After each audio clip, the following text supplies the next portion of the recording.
हमारी वीडियोस सिर्फ और सिर्फ लिखित मूल महाभारत पर आधारित होती हैं। हम किसी प्रकार का बदलाव नहीं करते। इस भाग में आप विस्तार से जानेंगे कि 14वें दिन के इस रात्रि युद्ध में किस प्रकार कर्ण द्वारा धृष्टद्युम्न एवं अन्य पांचालों की पराजय हुई, युधिष्ठिर को किस प्रकार घबराहट ने घेर लिया तथा श्री कृष्ण और अर्जुन ने घटोत्कच को प्रोत्साहन देकर कर्ण के साथ युद्ध करने के लिए किस प्रकार भेजा। द्रोण पर्व अध्याय 173। संजय बोले, हे राजन, शत्रुवीरों का संहार करने वाले कर्ण ने वहां धृष्टद्युम्न को भी उपस्थित देख उसकी छाती में 10 मर्मभेदी बाण मारे। तब धृष्टद्युम्न ने भी उत्साह में भरकर 10 बाणों द्वारा तुरंत ही कर्ण को घायल करके अपना बदला चुकाया और कहा, खड़ा रहे खड़ा रहे। हे राजन, वे दोनों विशाल रथ पर आरूढ़ हो एक दूसरे को अपने बाणों द्वारा आच्छादित करके बारंबार धनुष को पूर्ण रूप से खींचकर छोड़े गए बाणों द्वारा एक दूसरे पर आघात प्रत्याघात करने लगे। इसी बीच कर्ण ने अपने बाणों द्वारा वीर धृष्टद्युम्न के सारथी और उसके चारों अश्वों को घायल कर दिया। इतना ही नहीं, कर्ण ने अपने तीखे बाणों से धृष्टद्युम्न के श्रेष्ठ धनुष को भी काट दिया और एक भल्ल मारकर उसके सारथी को भी रथ की बैठक से नीचे गिरा दिया। तब रथहीन हुए धृष्टद्युम्न ने एक भयंकर परिघ उठाकर उसके द्वारा कर्ण के अश्वों को खंड खंड कर डाला। उस समय कर्ण ने अनेकों अनेक बाणों द्वारा धृष्टद्युम्न को शत विक्षत कर दिया। तब धृष्टद्युम्न युधिष्ठिर की सेना में शीघ्रता से पैदल ही चले गए। हे राजन, वहां धृष्टद्युम्न सहदेव के रथ पर जा चढ़े और पुनः कर्ण का सामना करने के लिए जाने लगे, किंतु धर्मपुत्र युधिष्ठिर ने उन्हें रोक दिया। उधर महातेजस्वी कर्ण ने बड़े जोर से सिंहनाद किया, अपने धनुष पर टंकार दी और उच्च स्वर में अपना शंख बजाया। उधर पांडव धृष्टद्युम्न को इस प्रकार परास्त हुआ देख क्रोध से भर गए। वे पांचाल और सोमक महारथी कर्ण के वध के लिए सब प्रकार के अस्त्र शस्त्र लेकर उसकी ओर चल दिए। उधर कर्ण के रथ में उसके सारथी ने तब तक दूसरे उत्तम शंख के समान सफेद सिंधी अश्वों को जोत दिया। आगे बढ़ने से पहले हम आपसे कुछ कहना चाहते हैं। हम किसी से कोई अनुदान नहीं लेते। हमारी ताकत आप सभी लोग हैं, किंतु यह भी सच है कि बिना आर्थिक मदद के इस प्रकार के विशाल प्रोजेक्ट को आगे बढ़ाना अत्यंत कठिन है। अगर आप इस उत्तम कार्य में सहयोगी बनना चाहते हैं तो कृपया वीडियो के नीचे ज्वाइन बटन पर क्लिक करके आप यथासंभव हमारी कुछ आर्थिक मदद कर सकते हैं। कृपया वही लोग मदद करें जो सक्षम हैं। अपने मन में प्रेम और समाज में सौहार्द बनाए रखिए। आगे बढ़ते हैं। हे राजन, जैसे मेघ किसी पर्वत पर जल की धारा गिराता है, उसी प्रकार कर्ण प्रयत्न पूर्वक बाणों की वर्षा करते उन पांचाल महारथियों को पीड़ा देने लगा। कर्ण के द्वारा पीड़ित हो पांचालों की वह विशाल सेना अत्यंत भयभीत होकर वेग पूर्वक भागने लगी। कितने ही मनुष्य वहां अश्वों, हाथियों और रथों से तुरंत ही गिरकर धराशायी होते दिखाई देने लगे। कर्ण ने अपने शूरप्रों द्वारा उन भागते हुए योद्धाओं की दोनों भुजाओं तथा कुंडल मंडित मस्तकों को भी काट डाला। वे भागते हुए योद्धा डर के कारण अपने कटे हुए अंगों को भी जान नहीं पाते थे। उस रणभूमि में सुध बुध खोकर भागते हुए वे योद्धा अपने किसी योद्धा को ही कर्ण समझ लेते और उससे डरकर भागने लगते थे। भयभीत होकर भागते हुए उन सैनिकों के पीछे बाणों की वर्षा करता हुआ कर्ण बड़े वेग से धावा करता था। महामनस्वी कर्ण के द्वारा काल के गाल में भेजे हुए वे पांचाल सैनिक एक दूसरे की ओर देखते हुए कहीं भी ठहर न सके। उस समय राजा युधिष्ठिर ने अपनी सेना को भागती देख स्वयं भी युद्ध भूमि से हट जाने का विचार करके अर्जुन से इस प्रकार कहा, हे पार्थ, उस महाधनुर्धर कर्ण को देखो। वह हाथ में धनुष लिए खड़ा है और इस भयंकर आधी रात के समय सूर्य के समान तप रहा है। हे अर्जुन, कर्ण के बाणों से घायल होकर अनाथ के समान चीखते चिल्लाते हुए तुम्हारे सहायक बंधुओं का यह आर्तनाद निरंतर सुनाई दे रहा है। कर्ण कब बाणों को धनुष पर रखता है, कब उन्हें छोड़ता है, इसमें मुझे तनिक भी अंतर दिखाई नहीं देता। ऐसा जान पड़ता है कि वह निश्चित ही हमारी सारी सेना का संहार कर डालेगा। हे धनंजय, अब यहाँ कर्ण के वध के संबंध में तुम्हें जो समयोचित कर्तव्य दिखाई देता हो तुम उसे करो। हे राजन, युधिष्ठिर के ऐसा कहने पर अर्जुन श्री कृष्ण से बोले, हे प्रभु, आज कुंती नंदन राजा युधिष्ठिर उस राधा पुत्र कर्ण के पराक्रम से भयभीत हो गए हैं। ऐसी अवस्था में कर्ण के विषय में हमारा जो समयोचित कर्तव्य हो उसका आप शीघ्र निश्चय करें, क्योंकि हमारी सेना यहाँ बारंबार भाग रही है। हे मधुसूदन, द्रोणाचार्य के बाणों से घायल और कर्ण से भयभीत होकर भागते हुए हमारे सैनिक कहीं भी ठहर नहीं पा रहे हैं। मैं देख रहा हूँ कि कर्ण निर्भय होकर विचर रहा है और हमारे भागते हुए श्रेष्ठ रथियों पर भी पीछे से तीखे बाणों की वर्षा कर रहा है। हे वृष्णि सिंह, जैसे सर्प किसी के चरणों का स्पर्श नहीं सह सकता, उसी प्रकार मैं युद्ध के मुहाने पर अपनी आंखों के सामने कर्ण का इस प्रकार विचरना नहीं सह सकता। हे मधुसूदन, अतः आप शीघ्र वहीं चलिए जहाँ कर्ण खड़ा है आज या तो मैं इसे मार डालूंगा या यह मुझे। तब श्री कृष्ण ने कहा, हे कुंती नंदन, आज इस युद्ध स्थल में मैं कर्ण को देवराज इंद्र के समान अमानुषिक पराक्रम प्रकट करते और विचरते देख रहा हूँ। हे धनंजय, इस संग्राम भूमि में तुम्हें अथवा घटोत्कच को छोड़कर दूसरा कोई ऐसा नहीं है जो इस समय इसका सामना कर सके। हे महाबाहु अर्जुन, इस समय रण क्षेत्र में कर्ण के साथ तुम्हारा युद्ध करना मैं उचित नहीं समझता, क्योंकि उसके पास इंद्र की दी हुई शक्ति है जो एक प्रज्वलित उल्का के समान प्रकाशित होती है। हे महाबाहो, कर्ण ने युद्ध स्थल में तुम्हारे ऊपर प्रयोग करने के लिए ही इस शक्ति को सुरक्षित रखा है। वह शक्ति बड़ा भयंकर रूप धारण करती है। अतः मेरी राय में इस समय महाबली घटोत्कच को ही राधा पुत्र कर्ण का सामना करने के लिए आगे जाना चाहिए, क्योंकि वह बलवान भीमसेन का पुत्र है, देवताओं के समान पराक्रमी है तथा उसके पास राक्षस संबंधी तथा असुरी माया के सभी प्रकार के दिव्य अस्त्र शस्त्र हैं। घटोत्कच तुम लोगों का हितैषी है और सदा तुम्हारे प्रति अनुराग रखता है। वह रणभूमि में कर्ण को जीत लेगा, इसमें मुझे संशय नहीं है। हे राजन, श्री कृष्ण के ऐसा कहने पर महाबाहु कुंती कुमार ने राक्षस घटोत्कच का आह्वान किया, अर्थात उसे पुकारा और वह तत्काल उनके सामने आ पहुंचे। हे राजन, उसने कवच, धनुष, बाण और खड़ग धारण कर रखे थे। वह श्री कृष्ण और पांडुपुत्र अर्जुन को प्रणाम करके उस समय श्री कृष्ण से इस प्रकार बोला, हे प्रभु, मैं सेवा में उपस्थित हूँ, आप मुझे आज्ञा दीजिए, मैं क्या करूं? तदनंतर प्रज्वलित मुख और प्रकाशित कुंडलों वाले मेघ के समान काले हिडिंबा कुमार घटोत्कच से श्री कृष्ण ने हंसते हुए से इस प्रकार कहा,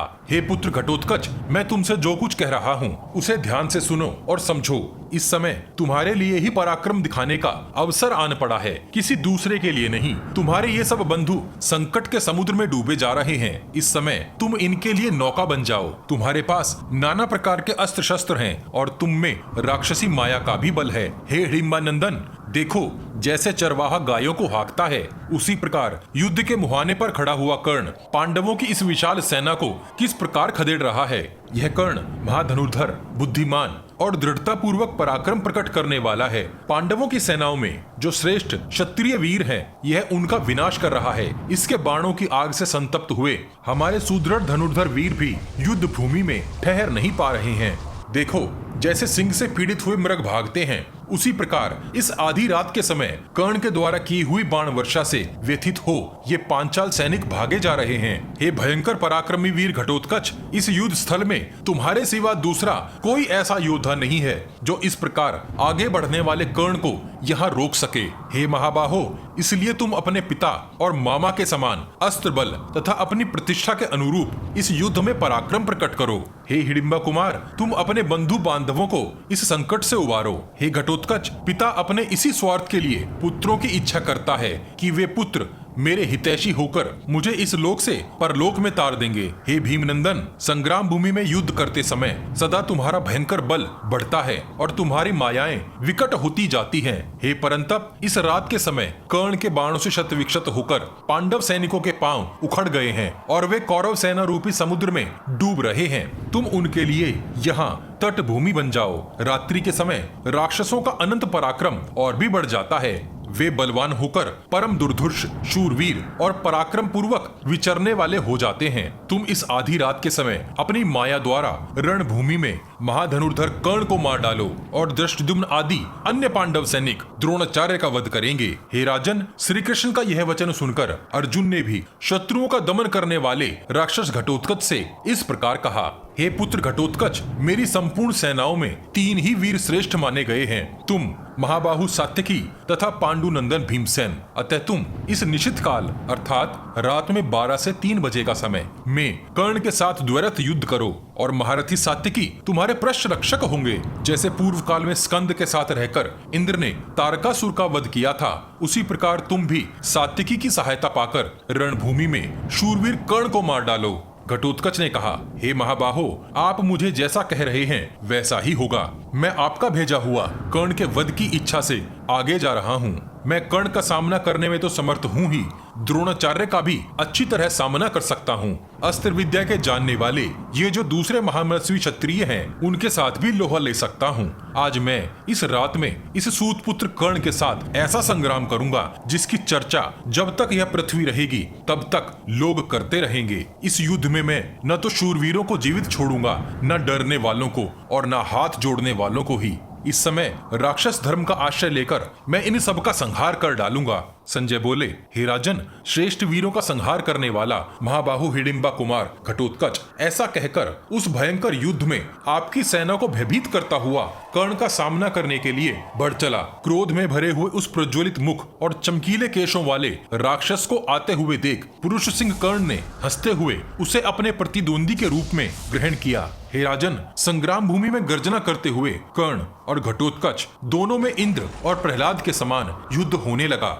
द्रोण पर्व अध्याय 174। संजय बोले, हे राजन, युद्ध स्थल में इस प्रकार कर्ण का वध करने की इच्छा से उद्यत हुए घटोत्कच को कर्ण के रथ की ओर आते देख आपके पुत्र दुर्योधन ने दुशासन से इस प्रकार कहा, हे भ्राता, यह राक्षस रणभूमि में कर्ण का वेग पूर्वक पराक्रम देखकर तीव्र गति से उस पर आक्रमण करने आ रहा है। अतः उस घटोत्कच को रोको। तुम विशाल सेना लेकर वहीं जाओ जहाँ महाबली कर्ण रणभूमि में उस राक्षस के साथ युद्ध करना चाहते हैं। हे मानद, तुम सेना के साथ सावधान होकर रणभूमि में इस समय कर्ण की रक्षा करो। कहीं ऐसा न हो हम लोगों के प्रमादवश वह भयंकर राक्षस कर्ण का विनाश कर डाले।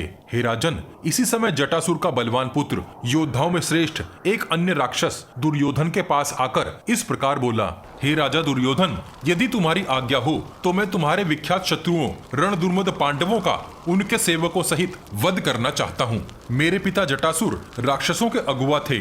उन्हें पूर्व काल में इन नीच कुंती कुमारों ने राक्षस विनाशक कर्म करके मार गिराया था। हे राजेंद्र, मैं शत्रुओं के रक्त और मांस द्वारा पिता की पूजा करके उनके वध का बदला लेना चाहता हूँ। आप इसके लिए मुझे आज्ञा दें। तब राजा दुर्योधन ने अत्यंत प्रसन्न होकर बारंबार उससे कहा, हे वीरवर, द्रोणाचार्य और कर्ण आदि के साथ मिलकर मैं स्वयं ही तुम्हारे शत्रुओं का वध करने में समर्थ हूँ। तुम मेरी आज्ञा से घटोत्कच के पास जाओ और युद्ध में उसे मार डालो।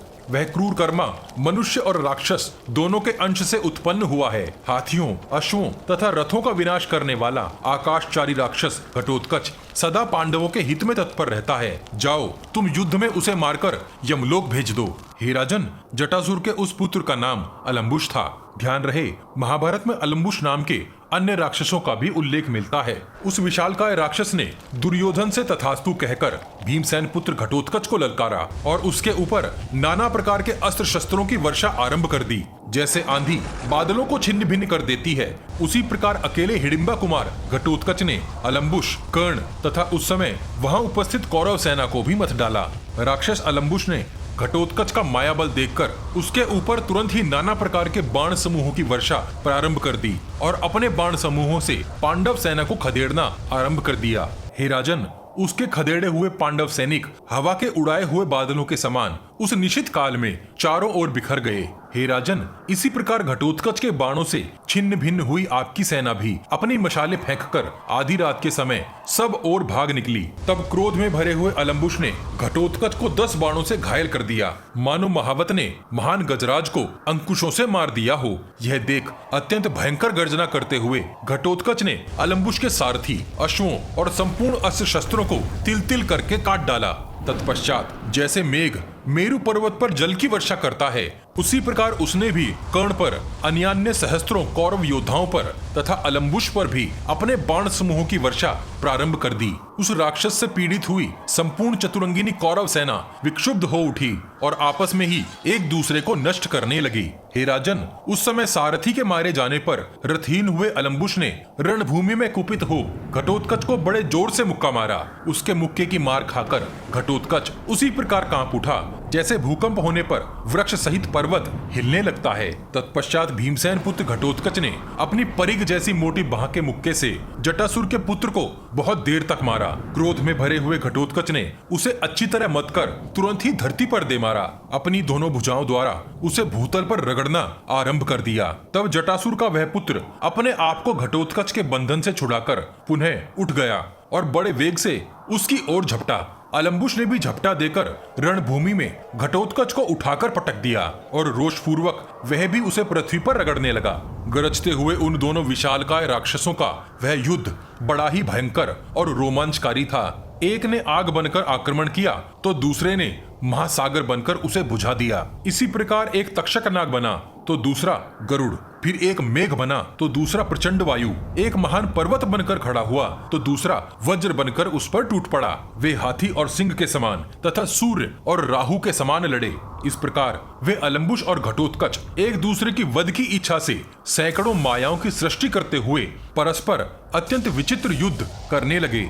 वे दोनों निशाचर परिघ, गदा, प्रास, पट्टीश, मूसल तथा पर्वत शिखरों से एक दूसरे पर चोट करने लगे। हे राजन, तदनंतर घटोत्कच अलम्बुश के वध की इच्छा से अत्यंत कुपित होकर ऊपर उछला और जैसे बाज झपटता है उसी प्रकार उसके ऊपर टूट पड़ा। विशालकाय अलम्बुश को दोनों हाथों से पकड़कर घटोत्कच ने युद्ध स्थल में उसे उठाकर धरती पर दे मारा, मानो भगवान विष्णु ने मयासुर को पछाड़ दिया हो। हे राजन, तब अमित पराक्रमी घटोत्कच ने बड़ी अद्भुत दिखाई देने वाली अपनी तलवार उठाकर समरांगण में भयंकर गर्जना करते और उछल कूद मचाते हुए अलम्बुश के भयंकर एवं विकराल मस्तक को उसकी काया से काटकर अलग कर दिया। खून से भीगे हुए उस मस्तक के केश पकड़कर महाबाहु राक्षस घटोत्कच दुर्योधन के रथ की ओर चल दिया और पास जाकर मुस्कुराते हुए उसने विकराल मुख एवं केश वाले उस सर को उसके रथ की ओर फेंककर वर्षा काल के मेघ की भांति भयंकर गर्जना की। हे राजन, तत्पश्चात घटोत्कच दुर्योधन से इस प्रकार बोला, यह लो तेरा सहायक बंधु, मैंने इसे मार डाला है। तूने देख लिया ना इसका पराक्रम। अब तू कर्ण की तथा अपनी भी ऐसी ही अवस्था देखेगा। जो अपने धर्म, अर्थ और काम तीनों की इच्छा रखता है उसे राजा, ब्राह्मण और स्त्री से खाली हाथ नहीं मिलना चाहिए। इसलिए तेरे मित्र का यह मस्तक मैं तेरे लिए भेंट के तौर पर लाया हूँ। तू तब तक यहाँ प्रसन्नता पूर्वक खड़ा है जब तक कि मैं कर्ण का वध नहीं कर लेता। हे राजन, ऐसा कहकर क्रोध में भरा हुआ घटोत्कच तीखे बाण समूहों की वर्षा करता हुआ युद्ध के मुहाने पर कर्ण के पास चला गया। हे राजन, तदनंतर रणभूमि में सबको विस्मय में डालने वाला मनुष्य और राक्षस का वह घोर एवं भयानक युद्ध आरंभ हो गया। द्रोण पर्व अध्याय 175। धृतराष्ट्र बोले, हे संजय, आधी रात के समय कर्ण तथा वह राक्षस घटोत्कच जब एक दूसरे से भिड़े थे तब उनका वह युद्ध किस प्रकार हुआ। उस भयंकर राक्षस का रूप उस समय कैसा था, उसका रथ कैसा था, उसके अश्व और उसके संपूर्ण आयुध कैसे थे, उसके अश्व कितने बड़े थे, रथ की ध्वजा कैसी थी तथा उसका धनुष कितना विशाल था, उसके कवच और शिरस्त्राण अर्थात मुकुट कैसे थे। हे संजय, तुम कथा कहने में अत्यंत कुशल हो, अतः यह सब बातें भी मुझे विस्तार से बताओ। संजय बोले, हे राजन, घटोत्कच का शरीर बहुत बड़ा था, उसकी आंखें सुर्ख रंग की थी, मुंह तांबे के रंग जैसा और पेट धसा हुआ था, उसके रोएं ऊपर की ओर उठे हुए थे, उसकी दाढ़ी मूंछ काली थी, ठोड़ी बड़ी दिखाई देती थी, उसका मुंह कानों तक फटा हुआ था, दाढ़ें अर्थात दांत तीखे होने के कारण वह बड़ा ही विराल जान पड़ता था, जीभ और होंठ तांबे के समान और लंबे थे, भौहें बड़ी बड़ी, नाक मोटी, शरीर का रंग काला, गर्दन लाल और उसका शरीर विशाल पर्वताकार था। हे राजन, वह देखने में बड़ा भयंकर जान पड़ता था, उसकी देह, भुजा और मस्तक सभी विशाल थे, उसमें बल भी बड़ा महान था, उसकी आकृति बेडौल जान पड़ती थी, उसका स्पर्श कठोर था, उसकी पिंडलियां विकट एवं सुदृढ़ थी, उसके नितंब भाग स्थूल थे, उसकी नाभि छोटी होने के कारण छिपी हुई थी, वह लंबे कद का था, उसने हाथों में आभूषण पहन रखे थे, अपनी भुजाओं में बाजूबंद धारण कर रखे थे। हे राजन, वह बड़ी बड़ी मायाओं का ज्ञाता था, उसके मस्तक पर सोने का बना हुआ विचित्र उज्जवल मुकुट तोरण के समान सुशोभित हो रहा था, वह प्रभात काल के सूर्य की भांति कांतिमान, 2 कुंडल, सोने की सुंदर माला और कांसे का विशाल एवं चमकीला कवच धारण किए हुए था, उसके रथ में सैकड़ों क्षुद्र घंटिकाओं का मधुर घोष सुनाई देता था, उस पर लाल रंग की ध्वजा पताकाएं फहरा रही थी, उस रथ के संपूर्ण अंगों पर रीछ की खाल मढ़ी गई थी, वह विशाल रथ चारों ओर से 400 हाथ लंबा था। उस पर सभी प्रकार के श्रेष्ठ आयुध रखे गए थे। उसमें 8 पहिए लगे थे और चलते समय उस रथ से मेघ गर्जना के समान गंभीर ध्वनि होती थी। एक विशाल ध्वज उस रथ की शोभा बढ़ा रहा था। ऐसे रथ पर घटोत्कच आरूढ़ था। मतवाले हाथियों के समान प्रतीत होने वाले 100 बलवान एवं भयंकर अश्व उस रथ में जुटे हुए थे, जिनकी आंखें लाल थी तथा जो इच्छानुसार रूप धारण करने वाले और मनचाहे वेग से चलने वाले थे। उन अश्वों के कंधों पर लंबे लंबे बाल थे। वे परिश्रम को जीत चुके थे, अर्थात थकते नहीं थे। हे राजन, उस भयानक राक्षस का भार वहन करते हुए वे बारंबार हिनहिना रहे थे। दीप्तिमान मुख और कुंडलों से युक्त विरूपाक्ष नामक राक्षस घटोत्कच का सारथी था, जो रणभूमि में सूर्य की किरणों के समान एक चमकीली बागडोर पकड़कर उन विचित्र अश्वों को काबू में रखता था। उसके साथ रथ पर बैठा हुआ घटोत्कच ऐसा जान पड़ता था मानो अरुण नामक सारथी के साथ सूर्य देव अपने रथ पर विराजमान हो। जैसे कोई महान पर्वत किसी महामेघ से संयुक्त हो जाए, उसी प्रकार अपने सारथी के साथ बैठे हुए घटोत्कच की वहां बड़ी शोभा हो रही थी। उसके रथ पर बहुत ऊंची गगनचुंबी पताका फहरा रही थी, जिस पर एक लाल शीश वाला अत्यंत भयंकर मांस भोजी गिद्ध दिखाई देता था। वीरों का संहार करने वाली उस रात्रि में इंद्र के वज्र की भांति भयानक टंकार करने वाले और सुदृढ़ प्रत्यंचा वाले 1 हाथ चौड़े एवं 12 अर्थरी अर्थात उंगली के छोर से कोहनी तक की लंबाई वाले धनुष को खींचता और रथ के धुरे के समान मोटे बाणों से संपूर्ण दिशाओं को आच्छादित करता हुआ घटोत्कच कर्ण की ओर चला। विशाल रथ पर खड़े हो जब वह अपने धनुष को खींच रहा था, उस समय उसकी टंकार वज्र की गड़गड़ाहट के समान सुनाई देती थी। हे राजन, उस घोर शब्द से डरी हुई आपकी सारी सेनाएं समुद्र की बड़ी बड़ी लहरों के समान कांपने लगी। विकराल नेत्रों वाले उस भयानक राक्षस को आते देख राधापुत्र कर्ण ने मुस्कुराते हुए से शीघ्रता पूर्वक आगे बढ़कर उसे रोका। जैसे एक गजराज का सामना करने के लिए दूसरा अधिपति गजराज चढ़ आता है, उसी प्रकार बाणों की वर्षा करते हुए घटोत्कच पर अपने बाणों की बौछार करते हुए कर्ण ने उसके ऊपर निकट से आक्रमण किया। हे राजन, पूर्व काल में जैसे इंद्र और शंभासुर में युद्ध हुआ था, उसी प्रकार कर्ण और राक्षस का वह संग्राम बड़ा भयंकर हुआ था। वे दोनों भयंकर टंकार करने वाले अत्यंत वेगशाली धनुषों को लेकर बड़े बड़े बाणों द्वारा एक दूसरे को शत विक्षत करने लगे। तदनंतर वे दोनों वीर धनुष को पूर्णतः खींचकर छोड़े गए बाणों द्वारा परस्पर एक दूसरे के कवचों को छिन्न भिन्न करके एक दूसरे को रोकने लगे। जिस प्रकार 2 सिंह नाखूनों से और 2 महान गजराज दांतों से परस्पर प्रहार करते हैं, उसी प्रकार वे दोनों योद्धा शक्तियों और बाणों द्वारा एक दूसरे को घायल करने लगे। वहां उन दोनों की ओर देखना अत्यंत कठिन हो रहा था। उन दोनों के सारे अंग घावों से भर गए और दोनों ही खून से लथपथ हुए जा रहे थे। उस समय वे जलधारा बरसाते हुए गेरू के 2 पर्वतों के समान शोभा पा रहे थे। दोनों के अंग बाणों के अग्रभाग से घायल हो रहे थे। दोनों ही एक दूसरे को विदीर्ण कर रहे थे, तो भी वे महातेजस्वी वीर परस्पर विजय के प्रयत्न में लगे रहे, किंतु एक दूसरे को कंपित न कर सके। हे राजन, युद्ध के इस जुए में प्राणों की बाजी लगाकर खेलते हुए कर्ण और घटोत्कच का वह रात्रि युद्ध दीर्घ काल तक समान रूप से ही चलता रहा। घटोत्कच तीखे बाणों का संहार करके उन्हें इस प्रकार छोड़ता कि वे एक दूसरे से सटे हुए निकलते थे। उसके धनुष की टंकार से अपने और शत्रु पक्ष के योद्धा भी भय से थर्रा उठते थे। हे राजन, जब कर्ण घटोत्कच पर पार न पा सका, तब अस्त्र वेत्ताओं में श्रेष्ठ उस वीर ने दिव्यास्त्र प्रकट किया।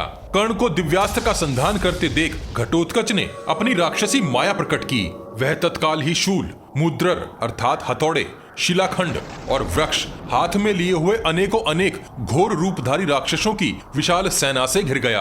भयानक कालदंड धारण किए तथा भूतों के प्राणहंता यमराज के समान। आगे बढ़ने से पहले हम आपसे कुछ कहना चाहते हैं। हम किसी से कोई अनुदान नहीं लेते। हमारी ताकत आप सभी लोग हैं, किंतु यह भी सच है कि बिना आर्थिक मदद के इस प्रकार के विशाल प्रोजेक्ट को आगे बढ़ाना अत्यंत कठिन है। अगर आप इस उत्तम कार्य में सहयोगी बनना चाहते हैं, तो कृपया वीडियो के नीचे ज्वाइन बटन पर क्लिक करके आप यथासंभव हमारी कुछ आर्थिक मदद कर सकते हैं। कृपया वही लोग मदद करें जो सक्षम हैं। अपने मन में प्रेम और समाज में सौहार्द बनाए रखिए। आगे बढ़ते हैं। उसे विशाल धनुष उठाए हुए अपनी ओर आते देख वहां उपस्थित हुए वे सभी नरेश व्यथित हो उठे। घटोत्कच का घोर स्वर सुनकर वहां भयभीत हो हाथियों का मलमूत्र तक निकल गया और वहां मनुष्य भी अत्यंत व्यथित हो उठे। तदनंतर चारों ओर से पत्थरों की अत्यंत भयंकर एवं भारी वर्षा होने लगी। आधी रात के समय अधिक बलशाली हुए राक्षसों के वे समुदाय वहां प्रस्तर वर्षा अर्थात पत्थरों की वर्षा कर रहे थे।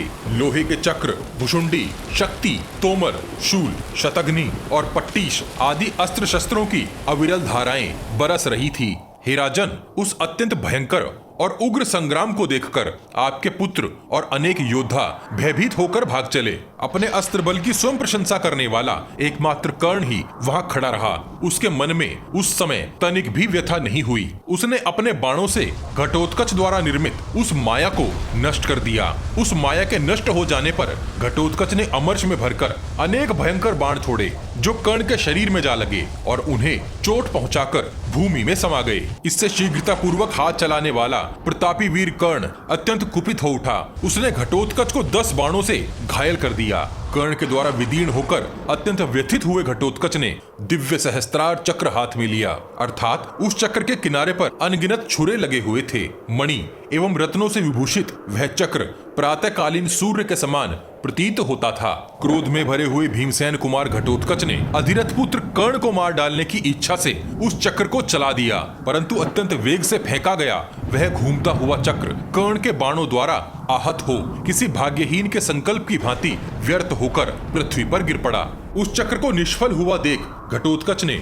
अपने बाणों द्वारा कर्ण को उसी प्रकार आच्छादित कर दिया जैसे राहु सूर्य को ढक देता है, परंतु इंद्र के समान पराक्रमी कर्ण को इससे तनिक भी घबराहट नहीं हुई। उसने तुरंत ही अपने पंखदार बाणों से घटोत्कच के रथ को आच्छादित कर दिया। तब कुपित हो घटोत्कच ने एक स्वर्ण विभूषित गदा उठाकर चलाई, किंतु कर्ण के बाणों से खंडित होकर वह भी नीचे जा पड़ी। तदनंतर अंतरिक्ष में उछलकर वह विशालकाय राक्षस प्रलय काल के मेघ की भांति गर्जना करता हुआ आकाश से वृक्षों की वर्षा करने लगा। तब कर्ण ने भीमसेन के उस मायावी पुत्र को अपने बाणों द्वारा आकाश में उसी प्रकार बींधना प्रारंभ किया जैसे सूर्य अपनी किरणों द्वारा मेघों को विद्ध कर देते हैं। हे राजन, घटोत्कच के शरीर में 2 उंगल भी ऐसा स्थान नहीं बचा था जो कर्ण के बाणों से विदीर्ण न हो गया हो। वह 2 ही घड़ी में कांटों से युक्त साही के समान दिखाई देने लगा। वह मायावी राक्षस कर्ण के दिव्यास्त्र को अपने अस्त्र द्वारा काटते हुए वहां कर्ण के साथ माया में युद्ध करने लगा। उस समय माया तथा शीघ्रकारिता अर्थात उचित कार्य को शीघ्रता से करना के द्वारा वह कर्ण से लड़ रहा था। आकाश से कर्ण पर अलक्षित अर्थात बिना लक्ष्य के बाण समूह की वर्षा हो रही थी। हे राजन, वह विशालकाय महामायावी भीमसेन कुमार घटोत्कच अपनी माया से सबको मोहित करता हुआ सा सब ओर विचरने लगा। उसने माया द्वारा बहुत से विकराल एवं अमंगल सूचक मुख बनाकर कर्ण के दिव्यास्त्रों को अपना ग्रास बना लिया। फिर अचानक वह महाकाय राक्षस धैर्यहीन एवं उत्साह शून्य सा होकर रणभूमि में आकाश से सैकड़ों टुकड़ों में कटकर गिरता हुआ दिखाई दिया। उस समय उसे मरा हुआ मानकर कौरव दल के प्रमुख वीर जोर जोर से गर्जना करने लगे, किंतु पल भर में ही वह दूसरे बहुत से नए शरीर धारण करके संपूर्ण दिशाओं में दिखाई देने लगा। फिर वह बड़ी बड़ी बाहों वाला एक ही विशालकाय रूप धारण करके मैनाक पर्वत के समान दृष्टिगोचर हुआ अर्थात दिखाई दिया। उस समय उसके 100 मस्तक तथा 100 पेट हो गए थे। तत्पश्चात वह राक्षस अंगूठे के बराबर होकर उछलती हुई समुद्र की लहर के समान कभी ऊपर और कभी इधर उधर होने लगा। फिर पृथ्वी को फाड़कर वह पानी में डूब गया और दूसरी जगह पुनः जल से ऊपर आकर दिखाई देने लगा। इसके बाद आकाश से उतरकर वह पुनः अपने सुवर्ण मंडित रथ पर स्थित हो गया। तब वहां से पृथ्वी, आकाश एवं संपूर्ण दिशाओं में घूमता हुआ कवच से सुसज्जित हो कर्ण के रथ के समीप जाकर विचरने लगा। उस समय उसका मुख कुंडलों से सुशोभित हो रहा था। हे राजन, अब घटोत्कच संभ्रम रहित हो अर्थात घूमना छोड़कर कर्ण से बोला, अरे सारथी के पुत्र, यही खड़ा रहे। अब तू मुझसे जीवित बचकर कहां जाएगा?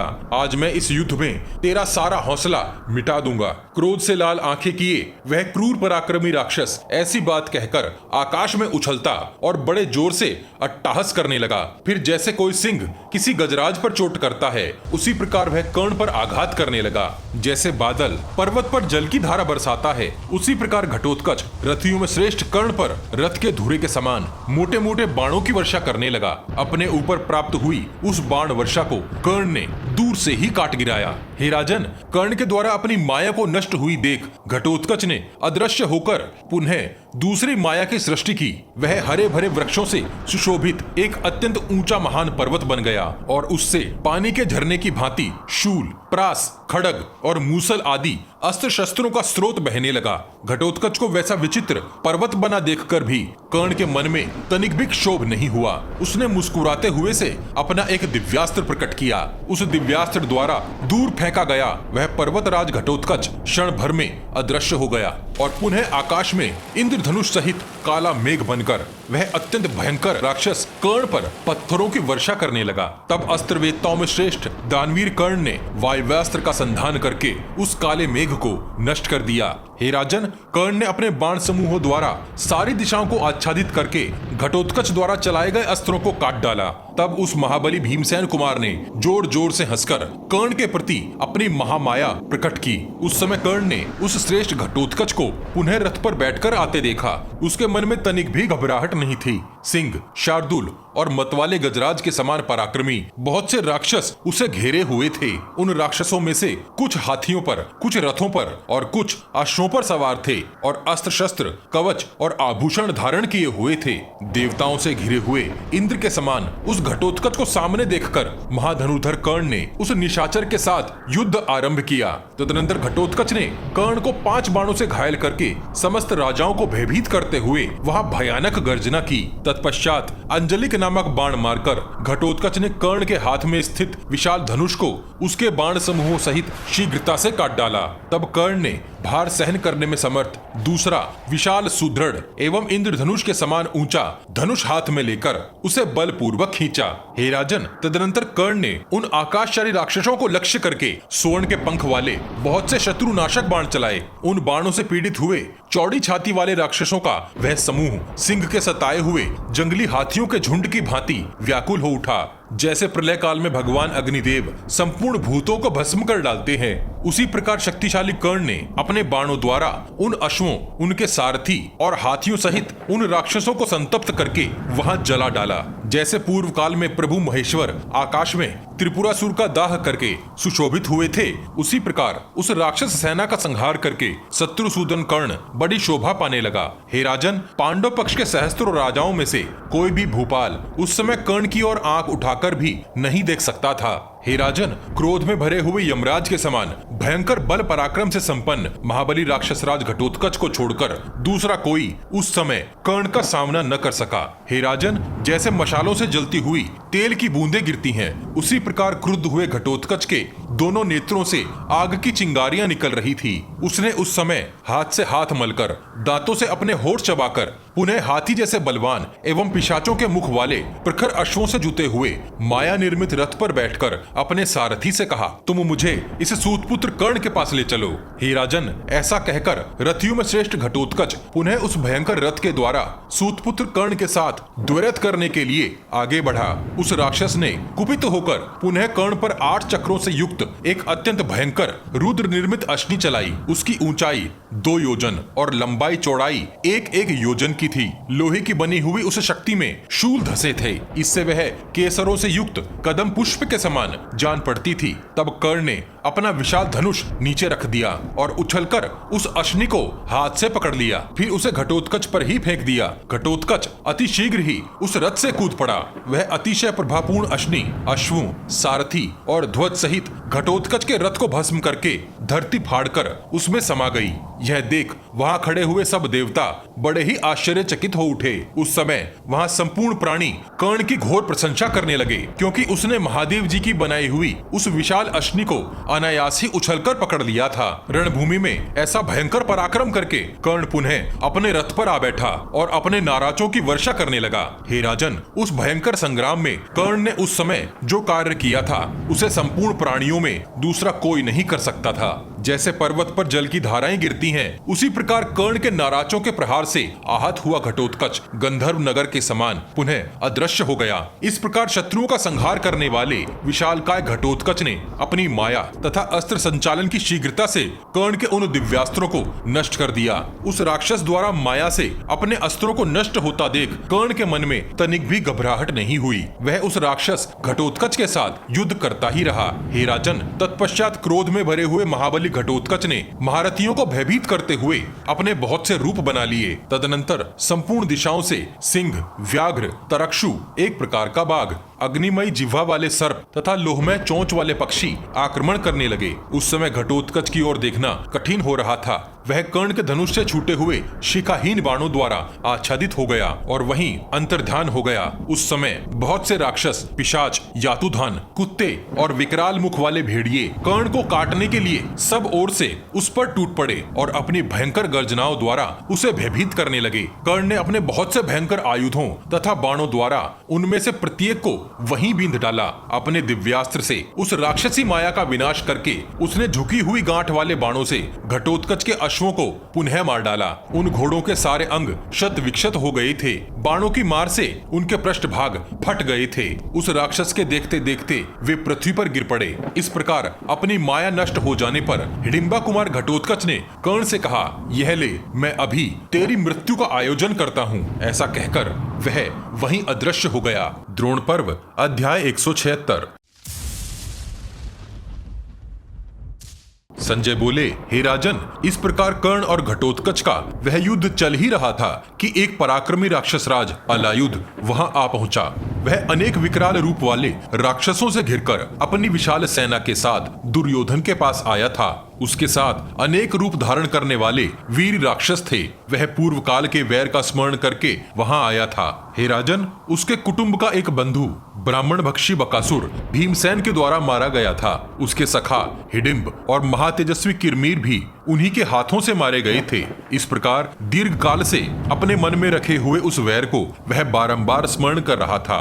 रात्रि में होने वाले इस संहार का समाचार पाकर वह रणभूमि में भीमसेन को मार डालने की इच्छा से किसी क्रोध में भरे हुए सर्प की भांति युद्ध की लालसा मन में लेकर दुर्योधन से इस प्रकार बोला, हे महाराज, आपको तो ज्ञात ही होगा कि भीमसेन ने हमारे राक्षस भाई बंधु हिडिंब, बक और किरमीर का किस प्रकार वध कर डाला है। इतना ही नहीं, उन्होंने मेरा तथा दूसरे राक्षसों का अपमान करके पूर्व काल में राक्षस कन्या हिडिंबा के साथ भी बलात्कार किया था। इससे बढ़कर दूसरा अपराध भला क्या हो सकता है। अतः हे राजन, मैं अपने सैन्य समूह, अश्वों, हाथी और रथों को साथ लेकर उनके मंत्रियों भीमसेन तथा हिडिंबा पुत्र घटोत्कच को मार डालने के लिए स्वयं यहाँ आया हूँ। श्री कृष्ण जिनके अगुआ हैं, उन सभी कुंती पुत्रों को मारकर आज उनके समस्त अनुचरों के साथ मैं उन्हें खा जाऊंगा। अतः आप अपनी सारी सेना को रोक दीजिए और पीछे हटा लीजिए। अब इन पांडवों के साथ हम लोग युद्ध करेंगे। हे राजन, उसकी यह बात सुनकर भाइयों से घिरे हुए राजा दुर्योधन को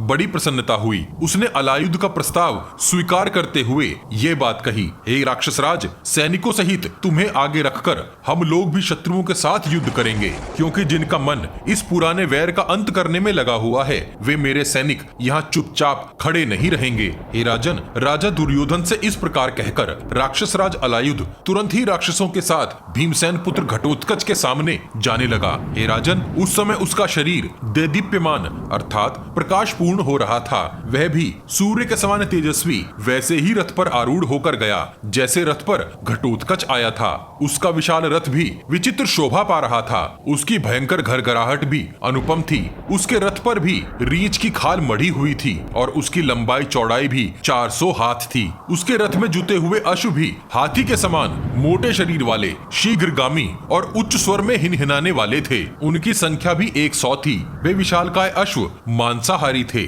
उसके रथ का गंभीर घोष भी महामेघ की गर्जना के समान जान पड़ता था। उसका धनुष भी अत्यंत विशाल, सुदृढ़ प्रत्यंचा से युक्त तथा सुवर्ण जटित होने के कारण प्रकाशमान होता था। उसके बाण भी शिला पर तेज किए गए थे। वे भी धुरे के समान मोटे और सुवर्ण में पंखों से सुशोभित थे। अलायुध भी वैसा ही महाबाहु वीर था जैसा कि घटोत्कच था। अलायुध का ध्वज भी अग्नि और सूर्य के समान तेजस्वी था। उस पर गिद्ध समूह का चिन्ह दिखाई देता था। उसका स्वरूप भी घटोत्कच के ही समान अत्यंत कांतिमान था। उसका मुख भी विकराल एवं प्रज्वलित जान पड़ता था। उसकी भुजाओं में बाजूबंद चमक रहे थे, मस्तक पर दीप्तिमान मुकुट प्रकाशित हो रहा था। उसने हार पहन रखे थे, कमर में तलवार बांधी हुई थी। उसका शरीर हाथी के समान था तथा वह गदा, भुशुंडी, मूसल, हल और धनुष आदि अस्त्र शस्त्रों से संपन्न था। अग्नि के समान तेजस्वी रथ के द्वारा उस समय पांडव सेना को खदेड़ता हुआ अलायुध युद्ध स्थल में सब ओर घूमकर आकाश में प्रकाशित मेघ के समान सुशोभित हो रहा था। हे राजन, तब पांडव पक्ष के सर्वश्रेष्ठ महाबली वीर योद्धा नरेश भी कवच और ढाल से सुसज्जित हो हर्ष और उत्साह में भरकर सब ओर से उस राक्षस के साथ युद्ध करने लगे। द्रोण पर्व अध्याय 177। संजय बोले, हे राजन, युद्ध स्थल में भयंकर कर्म करने वाले अलायुध को आया हुआ देख सभी कौरव योद्धा बड़े प्रसन्न हुए। उसी प्रकार आपके दुर्योधन आदि पुत्रों को भी बड़ा हर्ष हुआ। उन्हें ऐसा लगा मानो समुद्र को पार करने की इच्छा वाले नौकाहीन पुरुषों को कोई बड़ी नौका मिल गई हो। कुछ कौरव तो अपना नया जन्म हुआ ही मानने लगे। उन्होंने राक्षस राज अलायुध का स्वागत पूर्वक सत्कार किया था। हे राजन, उस रात्रि काल में जब कर्ण और घटोत्कच का अत्यंत भयंकर और अमानुषिक युद्ध चल रहा था, उस समय न तो अश्वत्थामा, न कृपाचार्य, न द्रोणाचार्य, न शल्य और न कृतवर्मा ही घटोत्कच का सामना कर सके। अकेला कर्ण ही रणभूमि में उसके साथ जूझ रहा था। हे राजन, पांचाल योद्धा अन्यान्य राजाओं के साथ विस्मित से होकर वह युद्ध देखने लगे। उसी प्रकार आपके सैनिक भी इधर उधर से उसी युद्ध का दृश्य देख रहे थे। सम्रांगण में हिडिंबा कुमार घटोत्कच का वह अलौकिक कर्म देखकर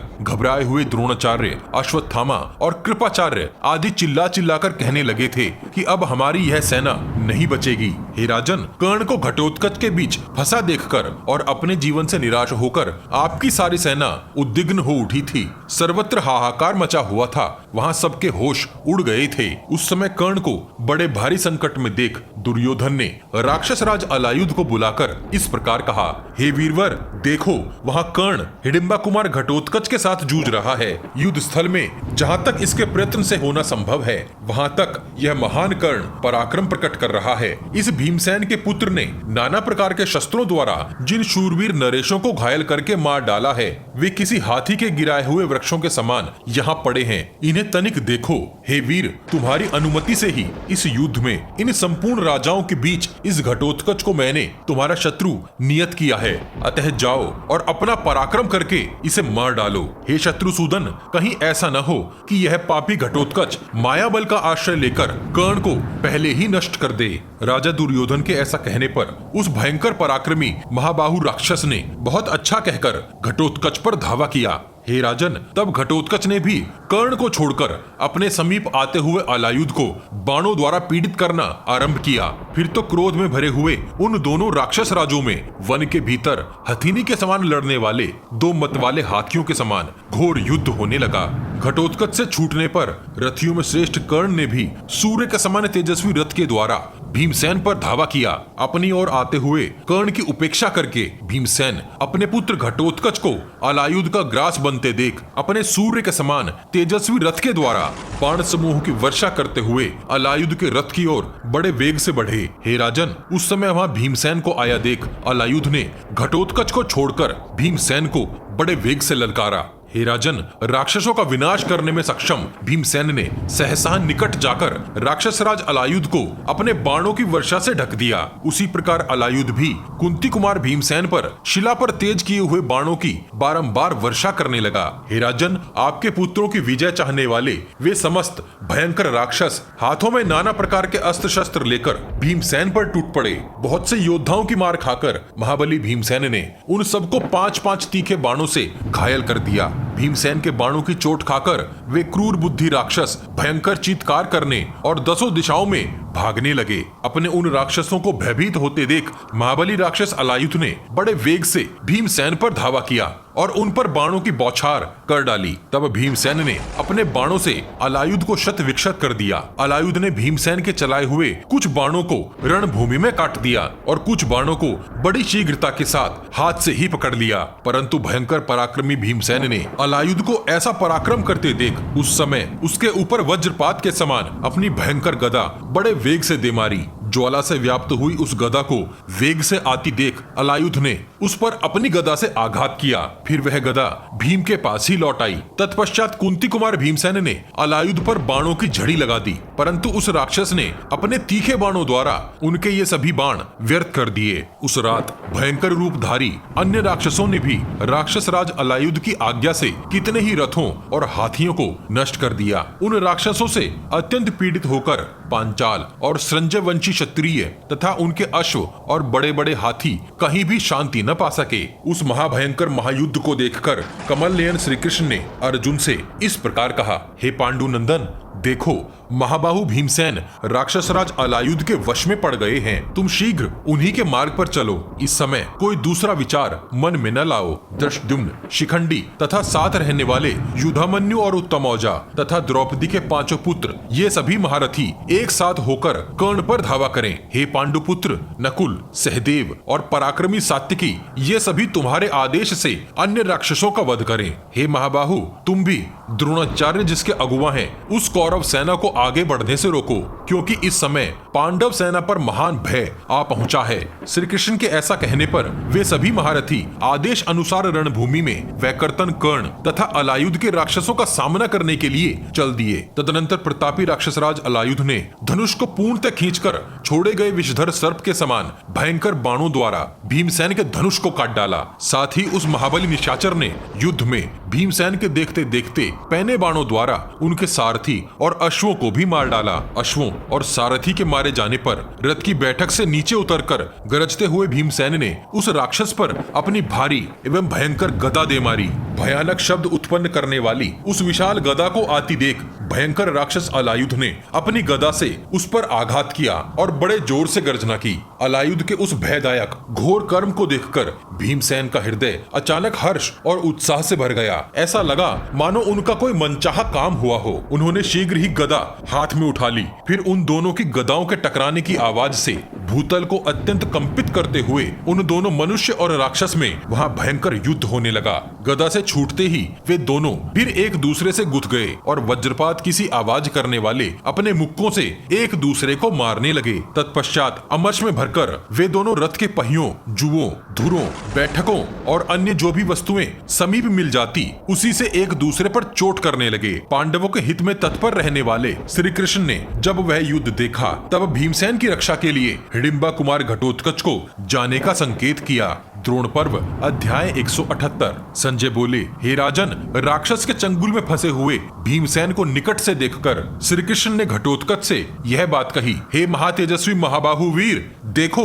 युद्ध स्थल में उस राक्षस ने संपूर्ण सेना के और तुम्हारे देखते देखते ही भीमसेन को वश में कर लिया है। अतः तुम कर्ण को छोड़कर पहले राक्षस राज अलायुध को शीघ्रता पूर्वक मार डालो, उसके बाद ही कर्ण का वध करना। श्री कृष्ण का यह वचन सुनकर पराक्रमी वीर घटोत्कच ने कर्ण को छोड़कर बकासुर के भाई अलायुध के साथ युद्ध करने चल दिया। हे राजन, उस रात्रि के समय अलायुध और हिडिंबा कुमार घटोत्कच दोनों राक्षसों में अत्यंत भयंकर एवं घमासान युद्ध होने लगा। वहां अलायुध के सैनिक राक्षस देखने में बड़े भयंकर और शूरवीर थे। वे हाथ में धनुष लेकर बड़े वेग से आक्रमण करते थे, परंतु अस्त्र शस्त्रों से सुसज्जित हो अत्यंत क्रोध में भरे हुए महारथी युयुधान, नकुल और सहदेव ने उन सबको अपने पैने बाणों से काट डाला। हे राजन, किरीटधारी अर्जुन ने समरांगण में सब ओर बाणों की वर्षा करके कौरव पक्ष के समस्त क्षत्रिय शिरोमणियों को वहां से मार भगाया। कर्ण ने भी रणभूमि में पराक्रम प्रकट कर धृष्टद्युम्न और शिखंडी आदि पांचाल महारथी नरेशों को दूर भगा दिया। अपने योद्धाओं को पीछे हटते देख भीमसेन ने अपने बाणों की वर्षा करते हुए वहां तुरंत ही कर्ण पर आक्रमण किया। तभी नकुल, सहदेव और महारथी सात्यकी भी राक्षस सैनिकों का वध करके वहां आ पहुंचे जहां सूतपुत्र कर्ण था। वे तीनों योद्धा कर्ण के साथ युद्ध करने लगे और अन्य पांचाल वीरों ने द्रोणाचार्य का सामना किया। उधर क्रोध में भरे हुए अलायुध ने एक विशाल परिघ के द्वारा शत्रु दमन घटोत्कच के मस्तक पर आघात किया। उस वेगशाली प्रहार से भीमसेन पुत्र घटोत्कच को कुछ मूर्छा सी आ गई, परंतु उस महाबली और पराक्रमी वीर ने पुनः अपने आप को संभाल लिया। तदनंतर घटोत्कच ने प्रज्वलित अग्नि के समान तेजस्विनी 100 घंटियों से अलंकृत और स्वर्ण भूषित अपनी गदा उसके ऊपर चलाई। भयंकर कर्म करने वाले उस राक्षस घटोत्कच द्वारा वेग पूर्वक फेंकी गई उस भारी आवाज करने वाली गदा ने अलायुध के रथ, सारथी और अश्वों को चूर चूर कर दिया। अपने उस बिखरे हुए रथ से अलायुध अपनी राक्षसी माया का आश्रय लेकर तुरंत ही ऊपर को उड़ गया। उसने माया का आश्रय लेकर आकाश से रक्त की वर्षा की। उस समय आकाश में भयंकर मेघों की घटा घिर आई थी और बिजली चमकने लगी थी। उस राक्षस की उस विशाल माया को देखकर राक्षस जातीय हिडिंबा कुमार घटोत्कच ने भी ऊपर उड़कर अपनी माया से उसकी माया को नष्ट कर दिया। अपनी माया को माया से ही नष्ट हुई देख अलायुध घटोत्कच पर पत्थरों की भयंकर वर्षा करने लगा, परंतु पराक्रमी घटोत्कच ने बाणों की वृष्टि करके उस भयंकर प्रस्तर वर्षा का सभी दिशाओं में विध्वंस कर दिया। वहां वह अद्भुत सा कार्य हुआ था। हे राजन, तत्पश्चात वे एक दूसरे पर नाना प्रकार के अस्त्र शस्त्रों की वर्षा करने लगे। लोहे के परिघ, शूल, गदा, मूसल, मुद्रर, पिनाक, खड़ग, तोमर, प्रास, कंपन, तीखे नाराज, भल्ल, बाण, चक्र, फरसे, लोहे के गोले, भिंदीपाल, गोशीर्ष, उलूखन, बड़ी बड़ी शाखाओं वाले वृक्ष जैसे शमी, पीलू, कदम्ब, चंपा, इंगुदी, बेर, पलाश, अरीमेद, बरगद और पीपल, इन सब के द्वारा उस महासमर में वे एक दूसरे को चोट पहुंचाने लगे। नाना प्रकार की धातुओं से व्याप्त विशाल पर्वत शिखरों द्वारा वे एक दूसरे पर परस्पर आघात करते थे। उन पर्वत शिखरों के टकराने से ऐसा महान शब्द होता था मानो वज्र फट पड़े हों। हे राजन, घटोत्कच और अलायुध का वह भयंकर युद्ध वैसा ही हो रहा था जैसे पहले त्रेता युग में वानरराज बाली और सुग्रीव का युद्ध सुना गया था। नाना प्रकार के भयंकर आयुधों और बाणों से युद्ध करके वे दोनों राक्षस तीखी तलवारें लेकर एक दूसरे पर टूट पड़े। उन दोनों महाबली और विशालकाय राक्षसों ने परस्पर आक्रमण करके दोनों हाथों से एक दूसरे के केश पकड़ लिए। हे राजन, अत्यंत वर्षा करने वाले दो मेघों के समान उन दोनों विशालकाय राक्षसों के शरीर पसीने से तर हो रहे थे। वे अपने अंगों से पसीनों के साथ साथ खून भी बहा रहे थे। तदनंतर बड़े वेग से झपटकर हिडिंबा कुमार घटोत्कच ने उस राक्षस को पकड़ लिया और उसे घुमाकर बलपूर्वक पटक दिया। पलक झपकते ही उसके विशाल मस्तक को घटोत्कच ने काट डाला। इस प्रकार महाबली घटोत्कच ने उसके कुंडल मंडित मस्तक को काटकर उस समय बड़ी भयानक गर्जना की। बकासुर के विशालकाय भ्राता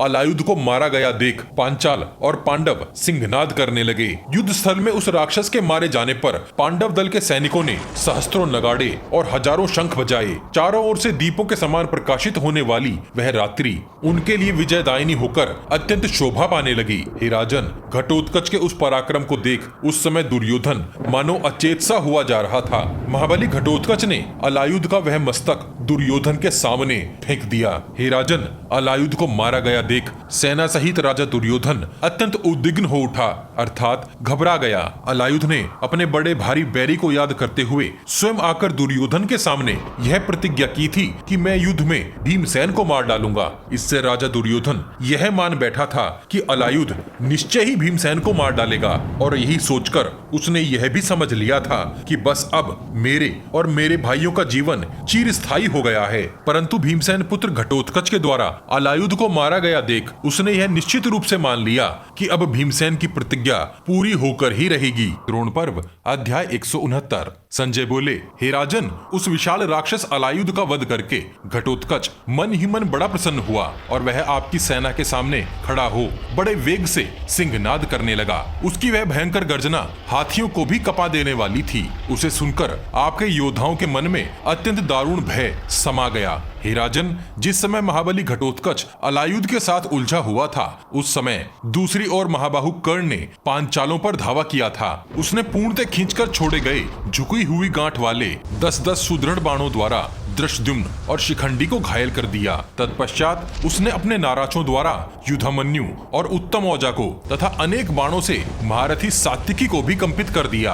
हे राजन, सात्विकी आदि सभी योद्धा भी दाएं बाएं बाण चला रहे थे। उस रात्रि के समय उनकी प्रत्यंचाओं की टंकार तथा रथ के पहियों की घरघराहट का शब्द वर्षा काल के मेघों के समान भयंकर जान पड़ता था। हे राजन, वह संग्राम वर्षाकालीन मेघों के समान घोर प्रतीत होता था। महान पर्वत के समान शक्तिशाली एवं अविचल रहने वाले शत्रु दल संहारक कर्ण ने रणभूमि में उस अद्भुत बाण वर्षा को नष्ट कर दिया। हे राजन, तत्पश्चात आपके पुत्र के हित में तत्पर रहने वाले महामनस्वी कर्ण ने समरांगण में सोने के विचित्र पंखों से युक्त एवं वज्रपात के तुल्य भयंकर अपने तीखे बाणों द्वारा शत्रुओं का संहार आरंभ किया। कर्ण ने वहां शीघ्र ही अनेक योद्धाओं के ध्वजों के टुकड़े टुकड़े कर दिए। अनेकों के शरीरों को बाणों से पीड़ित करके विदीर्ण कर डाला, अनेकों के सारथी नष्ट कर दिए और अनेकों के अश्व मार डाले। पांडवों के अनेक योद्धा किसी तरह की सुरक्षा न पाकर वापस युधिष्ठिर की सेना में ही घुसने लगे। उन्हें इस प्रकार तितर बितर और युद्ध से विमुख हुआ देख घटोत्कच को बड़ा रोष हुआ।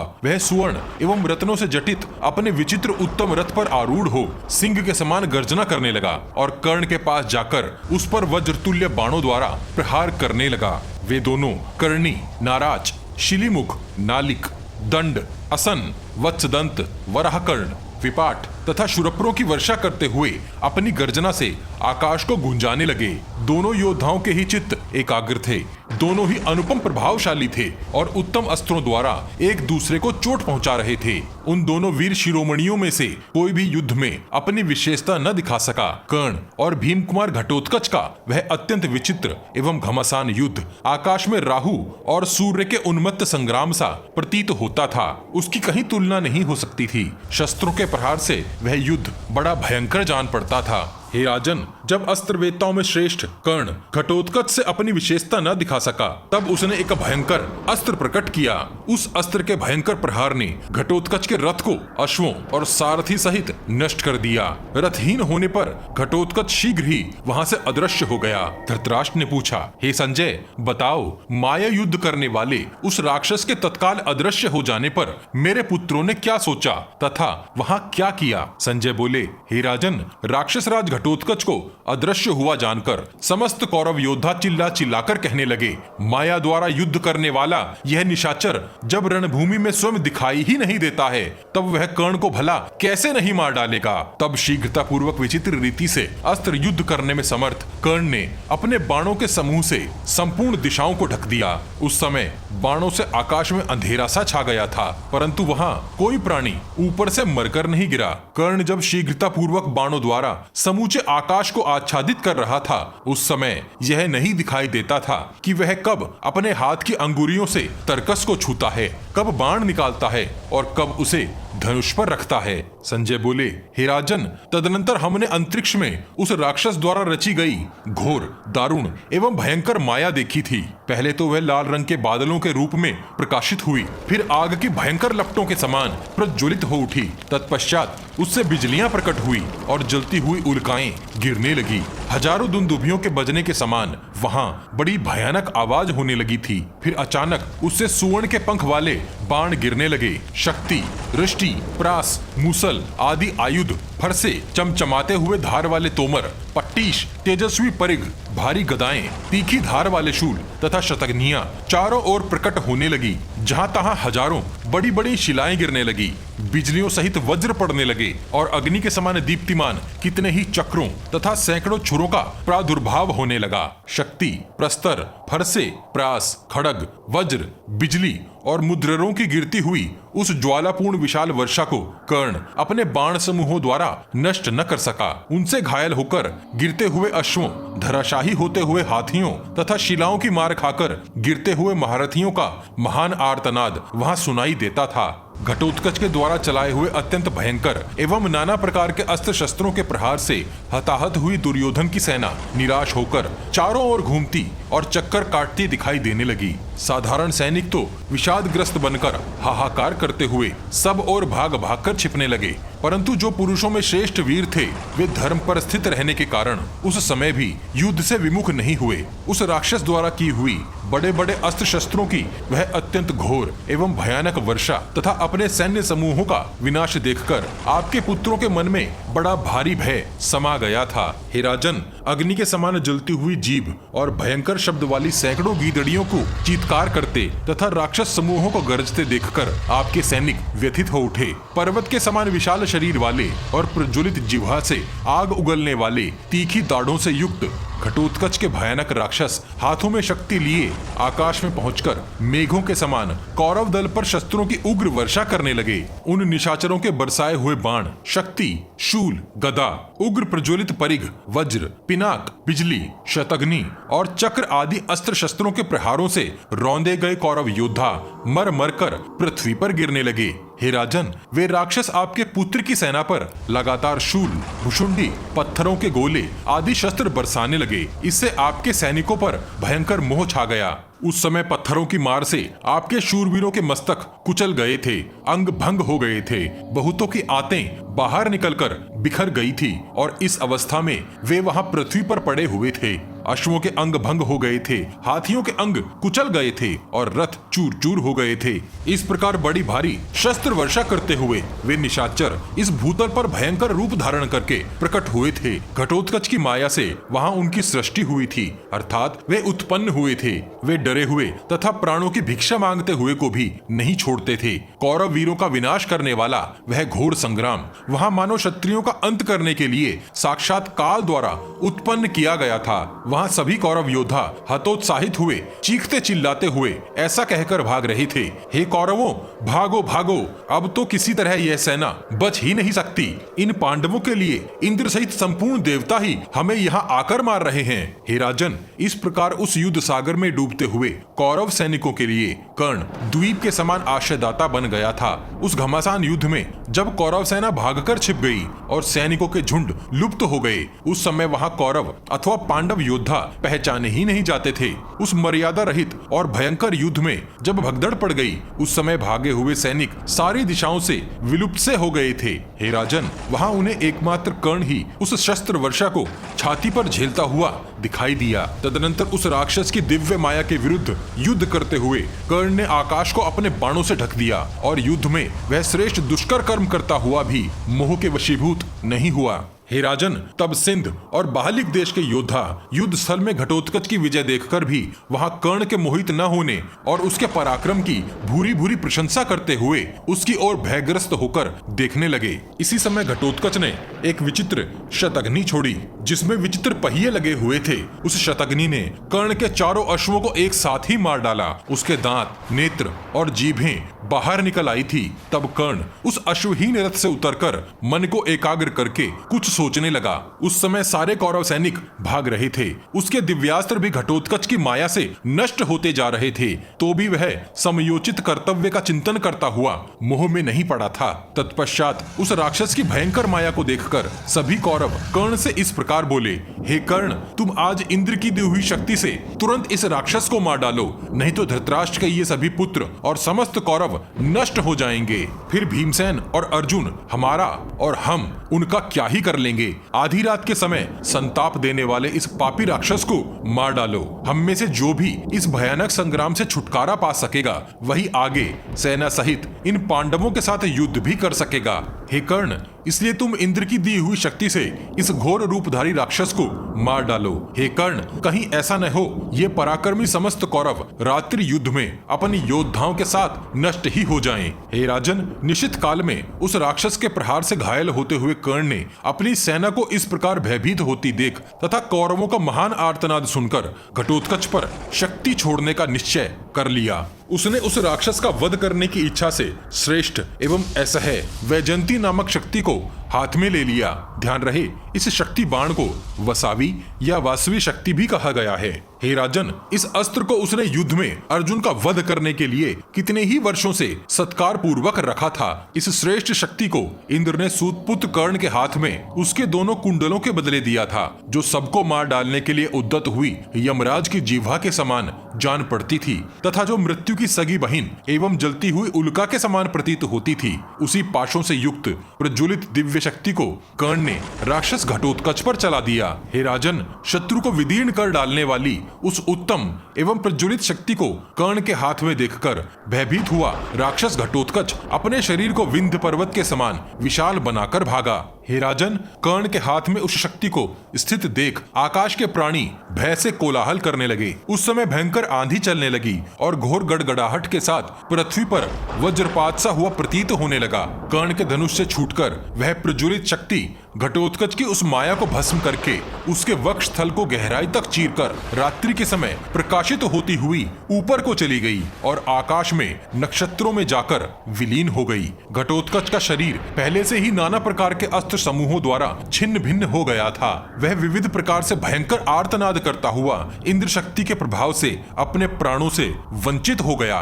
हे राजन, मरते समय उसने अपने शत्रुओं का संहार करने के लिए दूसरा विचित्र एवं आश्चर्य युक्त कर्म किया। यद्यपि शक्ति के प्रहार से उसके मर्मस्थल विदीर्ण हो चुके थे, तो भी वह अपना शरीर बढ़ाकर विशाल पर्वत और मेघ के समान लंबा चौड़ा प्रतीत होने लगा। इस प्रकार विशाल रूप धारण करके विदीर्ण शरीर वाला राक्षस राज घटोत्कच नीचे मस्तक करके प्राण शून्य हो आकाश से पृथ्वी पर गिर पड़ा। उस समय उसका अंग अकड़ गया था और जीभ बाहर निकल आई थी। हे राजन, भयंकर कर्म करने वाला भीमसेन पुत्र घटोत्कच अपना वह भीषण रूप बनाकर नीचे गिरा था।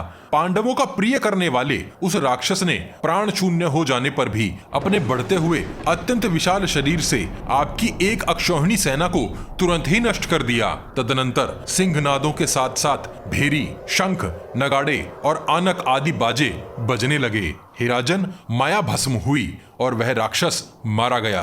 यह देखकर हर्ष में भरे हुए कौरव सैनिक जोर जोर से गर्जना करने लगे। तत्पश्चात जैसे वृत्रासुर का वध होने पर देवताओं ने इंद्र का सत्कार किया था, उसी प्रकार कौरवों से पूजित होते हुए कर्ण ने आपके पुत्र के रथ पर आरूढ़ हो बड़े हर्ष के साथ अपनी उस सेना में प्रवेश किया। द्रोण पर्व अध्याय 180। संजय बोले, हे राजन, जैसे कोई पर्वत ढह गया हो, उसी प्रकार हिडिंबा कुमार घटोत्कच को मारा गया देख समस्त पांडवों के नेत्रों में शोक के आंसू भर आए। परंतु वसुदेव नंदन श्री कृष्ण हर्ष में भरकर सिंहनाद करने लगे। उन्होंने अर्जुन को अपनी छाती से लगा लिया और बारंबार उनकी पीठ ठोककर जोर जोर से गर्जना करने लगे।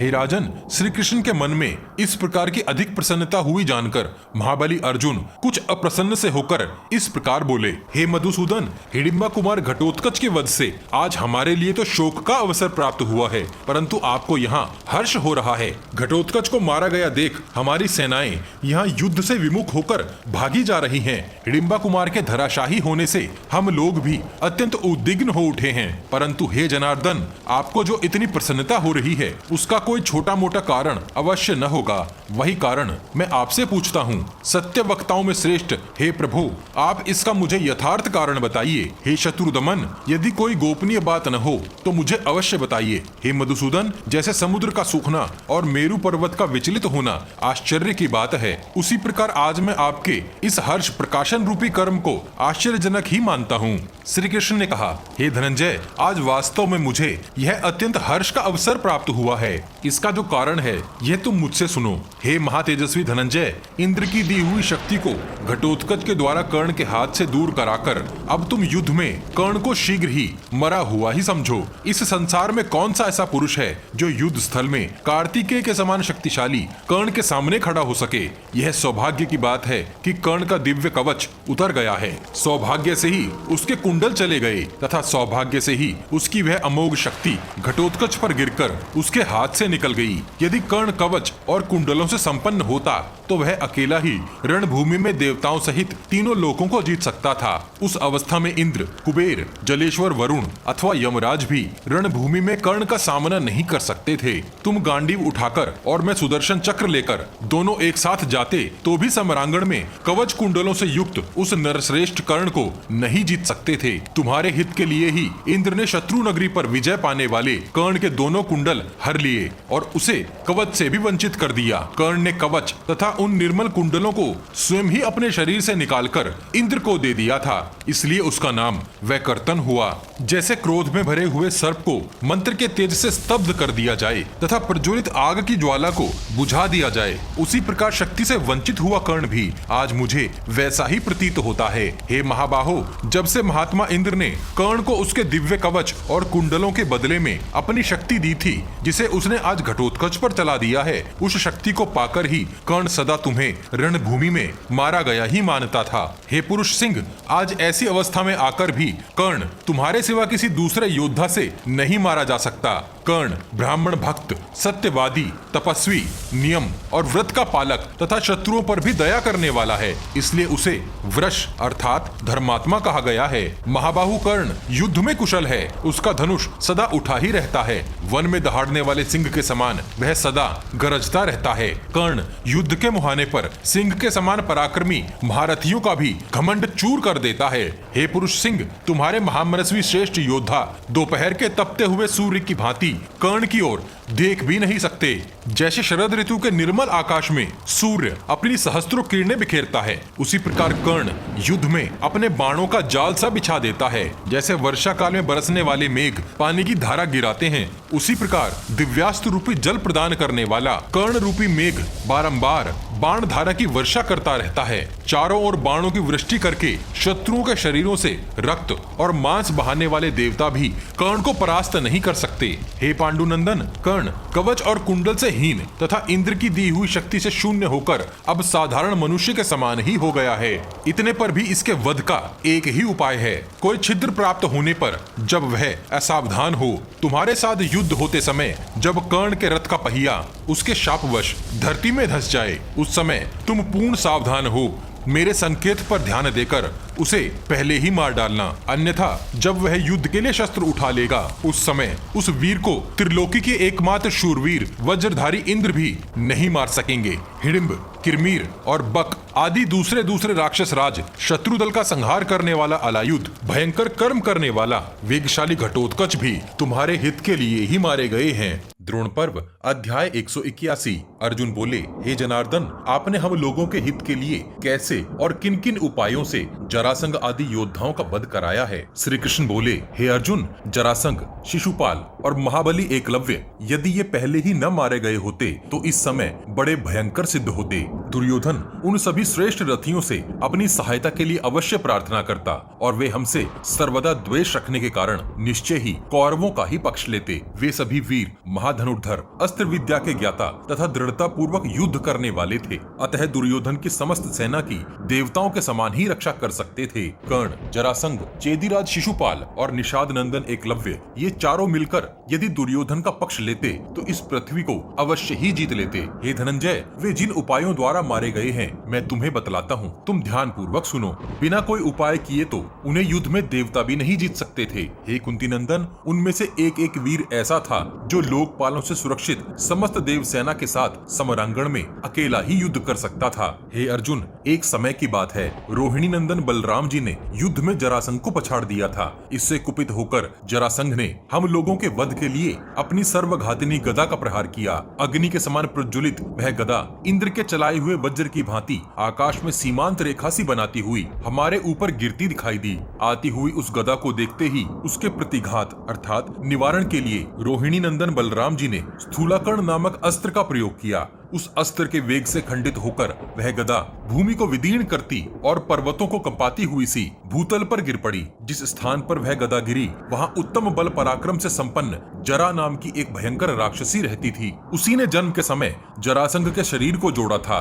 हे अर्जुन, जन्म के समय जरासंध का आधा आधा शरीर दो अलग अलग माताओं के पेट से उत्पन्न हुआ था। उस जरा राक्षसी ने उन दो आधे शरीरों को जोड़ा था और एक जीवित बच्चा बनाया था, इसीलिए उसका नाम जरासंध हुआ था। हे पार्थ, भूमि के भीतर रहने वाली वह राक्षसी उस गदा से तथा स्थूलाकर्ण नामक अस्त्र के आघात से पुत्र और बंधु बांधवों सहित मारी गई। हे धनंजय, उस युद्ध के समय जरासंध बिना गदा के हो गया था। इसी कारण से मेरे द्वारा ही अर्थात मेरी योजना से ही भीमसेन ने उसे पूर्व काल में मार डाला था। हे नरश्रेष्ठ, यदि इस समय उस प्रतापी जरासंध के हाथ में वह गदा होती तो इंद्र सहित संपूर्ण देवता भी उसे यहाँ युद्ध में मार नहीं सकते थे। तुम्हारे हित के लिए ही द्रोणाचार्य ने एकलव्य का आचार्यत्व करके अर्थात गुरु बनकर उसका अंगूठा कटवा दिया था। सुदृढ़ पराक्रम से संपन्न वह अत्यंत अभिमान से भरा हुआ एकलव्य जब हाथों में दस्ताने पहनकर वन में विचरता था, उस समय वह दूसरे परशुराम के समान ही जान पड़ता था। हे कुंती कुमार, यदि एकलव्य का अंगूठा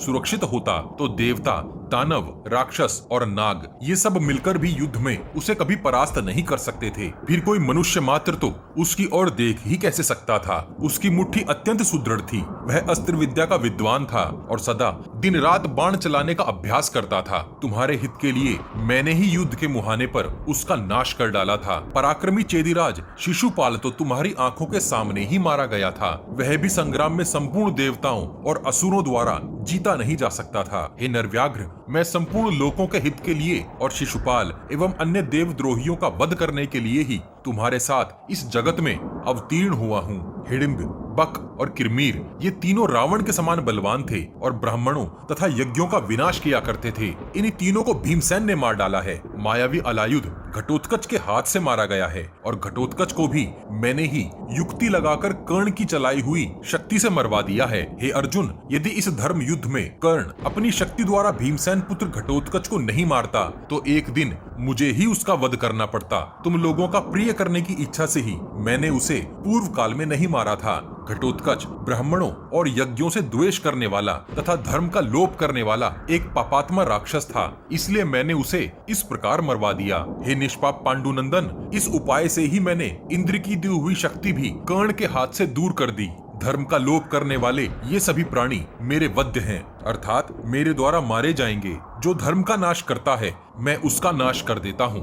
धर्म की स्थापना के लिए ही मेरी यह अटल प्रतिज्ञा है। जहाँ वेद, सत्य, दम, शौच अर्थात शरीर और मन शुद्ध करना, धर्म, लज्जा, श्री, धृति और क्षमा का निवास है, वहीं मैं सदा सुख पूर्वक रहता हूँ। अब तुम्हें वैकर्तन कर्ण के विषय में चिंता करने की आवश्यकता नहीं है। मैंने ऐसा उपाय रच रखा है जिससे तुम उसका सामना कर सकोगे और उसका अंत कर सकोगे। हे पांडुनंदन, इसी प्रकार युद्ध में दुर्योधन का भी वध भीमसेन ही करेंगे। उसके वध का उपाय भी मैं तुम्हें बताऊंगा, परंतु इस समय शत्रुओं की सेना में यह भयंकर गर्जना का शब्द बढ़ता जा रहा है और तुम्हारे सैनिक दसों दिशाओं में भागे जा रहे हैं। ये कौरव चुन चुन कर सैनिकों पर अचूक प्रहार कर तुम्हारी सेना का विनाश कर रहे हैं। इधर योद्धाओं में श्रेष्ठ द्रोणाचार्य भी तुम्हारे सैनिकों को दग्ध किए जा रहे हैं। द्रोण पर्व अध्याय 182। धृतराष्ट्र ने पूछा, हे संजय, कर्ण के पास जो शक्ति थी वह यदि एक ही वीर का वध करके निष्फल हो जाने वाली थी तो उसने सबको छोड़कर अर्जुन पर ही उसका प्रहार क्यों नहीं किया? अर्जुन के मारे जाने पर समस्त संजय और पांडव अपने आप ही नष्ट हो जाते, तो फिर एक वीर अर्जुन का ही वध करके उसने युद्ध में क्यों विजय प्राप्त नहीं की? अर्जुन का तो यह महान व्रत ही है कि युद्ध में किसी के ललकारने पर वह पीछे नहीं लौट सकता। ऐसी दशा में सूतपुत्र कर्ण को स्वयं ही अर्जुन की खोज करनी चाहिए थी और उसे ललकारना चाहिए था। हे संजय, इस प्रकार अर्जुन को द्वैरथ युद्ध में लाकर धर्मात्मा कर्ण ने इंद्र की दी हुई शक्ति से उसे क्यों नहीं मार डाला? यह भी तुम मुझे बताओ। निश्चय ही मेरा पुत्र दुर्योधन बुद्धिहीन और असहाय है। इन सब शत्रुओं ने उसे ठग लिया। वह पापी अपने शत्रुओं पर कैसे विजय पा सकता है जो इसकी सबसे बड़ी शक्ति और इस विजय का आधार स्तंभ थी? उस दिव्य शक्ति को घटोत्कच पर चलवाकर श्री कृष्ण ने उसे व्यर्थ करवा दिया। जैसे कोई बलवान पुरुष टूटे हुए हाथ वाले मनुष्य से फल छीन ले, उसी प्रकार श्री कृष्ण ने उस अमोघ शक्ति को घटोत्कच पर चलवाकर उसे निष्फल कर दिया। हे विद्वन, जैसे सुअर और कुत्तों के आपस में लड़ने पर उन दोनों में से किसी की भी मृत्यु हो जाए तो चांडाल को ही लाभ होता है, उसी प्रकार कर्ण और घटोत्कच के इस युद्ध में मैं वासुदेव नंदन श्री कृष्ण का ही लाभ हुआ मानता हूँ। घटोत्कच यदि कर्ण को मार देता तो पांडवों को वहाँ बहुत बड़ा लाभ होता, और यदि वैकर्तन कर्ण ने घटोत्कच को मार डाला है तो भी इंद्र की दी हुई शक्ति का नाश हो जाने से उनका ही प्रयोजन सिद्ध हुआ है। मनुष्यों में सिंह के समान पराक्रमी बुद्धिमान वासुदेव नंदन श्री कृष्ण ने अपनी बुद्धि से यही सोचकर पांडवों का प्रिय तथा हित करते हुए युद्ध में सूतपुत्र कर्ण के द्वारा घटोत्कच को मरवा दिया। संजय बोले, हे राजन, कर्ण भी उस शक्ति से अर्जुन का ही वध करना चाहता था। उसके इस अभिप्राय को जानकर परम बुद्धिमान श्री कृष्ण ने उस अमोघ शक्ति को नष्ट करने के लिए ही कर्ण के साथ द्वैरथ युद्ध में उस समय महापराक्रमी राक्षस राज घटोत्कच को लगाया। परंतु हे महाराज, यह सब आपकी कुमंत्रणा का ही फल है। हे कुरुश्रेष्ठ, यदि श्री कृष्ण कर्ण से अर्जुन की रक्षा न करते तो हम लोग उसी समय कृतार्थ हो गए होते। हे राजन, यदि योगेश्वर श्री कृष्ण न हो तो अर्जुन अश्व, ध्वज और रथ सहित युद्ध में धराशाही हो जाए। हे राजन, नाना प्रकार के विभिन्न उपायों द्वारा श्री कृष्ण द्वारा सुरक्षित होकर अर्जुन युद्ध के मुहाने पर खड़ा होकर शत्रुओं को जीत लेता है। श्री कृष्ण ने विशेष प्रयत्न करके उस अमोघ शक्ति से पांडुपुत्र अर्जुन की रक्षा की है, नहीं तो जैसे वज्र गिरकर वृक्ष को भस्म कर देता है, उसी प्रकार वह शक्ति कुंती कुमार अर्जुन को शीघ्र ही नष्ट कर देती। धृतराष्ट्र ने पूछा, हे संजय, मेरा पुत्र दुर्योधन सबका विरोधी और अपने को ही सबसे अधिक बुद्धिमान भी समझने वाला है। उसके मंत्री भी दुष्ट हैं, इसलिए अर्जुन के वध और विजय लाभ का यह अमोघ उपाय उसके हाथ से इस प्रकार निकल गया। हे सूत, किंतु समस्त शस्त्रधारियों में श्रेष्ठ कर्ण तो बड़ा बुद्धिमान है, उसने स्वयं ही उस अमोघ शक्ति को अर्जुन पर क्यों नहीं छोड़ा? हे संजय, तुम्हारे ध्यान से यह बात कैसे निकल गई और तुमने भी कर्ण को इसके विषय में क्यों नहीं बताया? संजय बोले, हे राजन, हर रात्रि को दुर्योधन, शकुनी, दुशासन तथा मेरा भी कर्ण से यही आग्रह रहता था कि हे कर्ण, कल सवेरे तुम सारी सेनाओं को छोड़कर मात्र अर्जुन को मार डालो, फिर तो इन बचे हुए पांडवों और पांचालों का हम भृत्यों अर्थात सेवकों के समान उपभोग करेंगे। और यदि हम ऐसा सोचें कि अर्जुन के मारे जाने पर श्री कृष्ण दूसरे किसी पांडव को युद्ध के लिए खड़ा कर लेंगे और उसे राज सिंहासन पर बैठा देंगे, तो तुम श्री कृष्ण को ही मार डालो।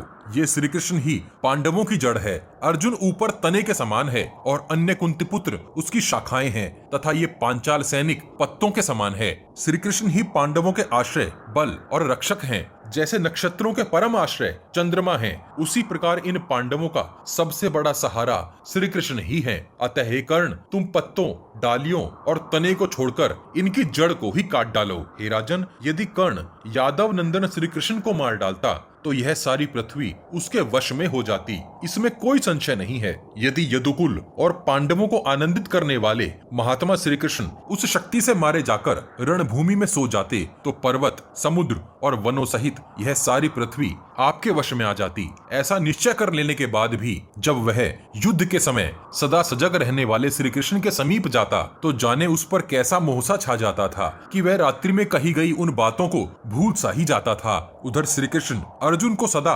राधानंदन कर्ण से दूर रखते थे। उन्होंने रणभूमि में अर्जुन को कर्ण के सम्मुख खड़ा करने की कभी इच्छा ही नहीं की। हे प्रभु, श्री कृष्ण अन्यान्य महारथियों को कर्ण के पास इसलिए भेजा करते थे कि किसी प्रकार उस अमोघ शक्ति को व्यर्थ करा दें। हे राजन, जो महामनस्वी पुरुषोत्तम श्री कृष्ण कर्ण से अर्जुन की इस प्रकार रक्षा करते हैं, वे अपनी रक्षा भला कैसे नहीं करेंगे? मैं जब भली भांति सोच विचार कर देखता हूँ तो तीनों लोकों में कोई ऐसा वीर मुझे दिखाई नहीं देता जो शत्रुओं का दमन करने वाले चक्रधारी श्री कृष्ण को जीत सके। संजय आगे बोले, हे राजन, तब वहां युद्ध क्षेत्र में सत्य पराक्रमी महारथी सात्यकी ने महाबाहु श्री कृष्ण से कर्ण के विषय में इस प्रकार प्रश्न किया। सात्यकी बोले, हे प्रभु, कर्ण को उस शक्ति के प्रभाव पर विश्वास तो था ही, वह अमित पराक्रम कर दिखाने वाली दिव्य शक्ति उसके हाथ में मौजूद भी थी, तब भी उस सूत पुत्र कर्ण ने अर्जुन पर उसका प्रयोग कैसे नहीं किया? श्री कृष्ण बोले, हे सात्यकी, दुशासन, कर्ण, शकुनी और जयद्रथ ये सब दुर्योधन को आगे रखकर सदा गुप्त मंत्रणा करते थे और रात्रि में युद्ध करने का विचार किया करते थे।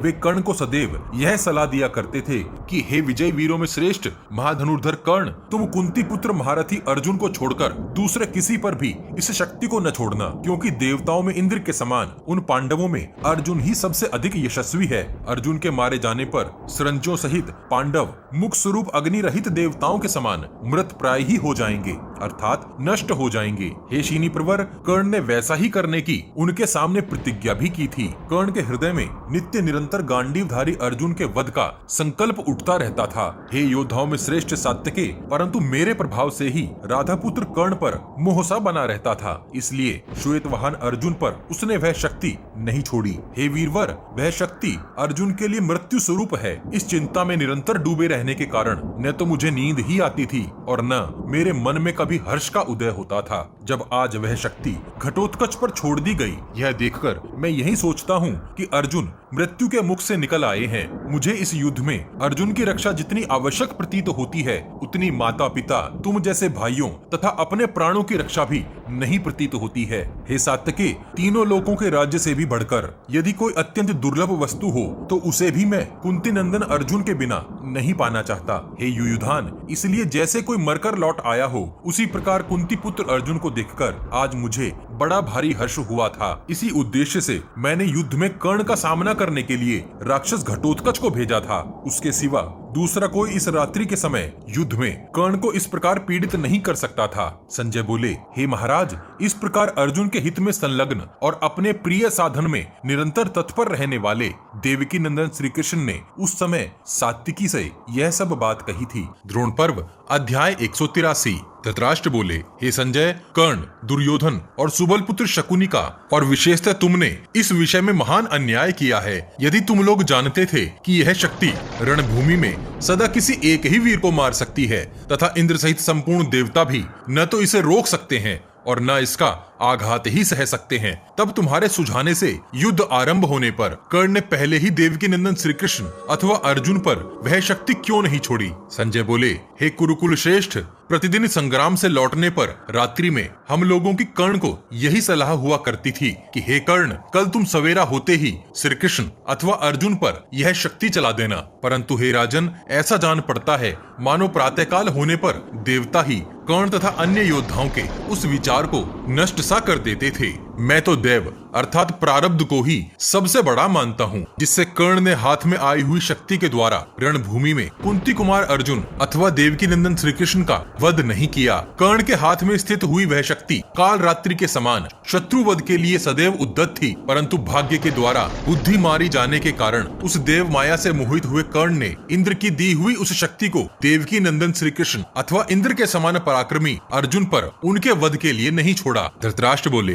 हे संजय, निश्चय ही तुम लोग भाग्य के द्वारा ही मारे गए थे। श्री कृष्ण की बुद्धि के कारण वह इंद्र की शक्ति तिनके के समान घटोत्कच का वध करके चली गई। अब तो मैं समझता हूँ कि उस दुर्नीति के कारण कर्ण मेरे सभी पुत्र तथा अन्य भूपाल यमलोक में ही जा पहुँचे हैं। हे संजय, अब घटोत्कच के मारे जाने के उपरांत कौरवों तथा पांडवों में पुनः जिस प्रकार युद्ध आरंभ हुआ, उसी का तुम मुझसे आगे वर्णन करो। प्रहार करने में कुशल जिन सरंजियों और पांचालों ने अपनी सेना का व्यूह बनाकर वहां द्रोणाचार्य पर धावा किया था, वहां उन्होंने किस प्रकार संग्राम किया। भूरिश्रवा तथा जयद्रथ के वध से कुपित हो जब द्रोणाचार्य वहां आए और जीवन का मोह छोड़कर पांडव सेना में उसका मंथन करते हुए प्रवेश करने लगे, उस समय जम्हाई लेते हुए व्याघ्र तथा मुंह बाए हुए यमराज के समान बाण वर्षा करते हुए द्रोणाचार्य के सम्मुख पांडव और संजय योद्धा कैसे ही लड़ सके।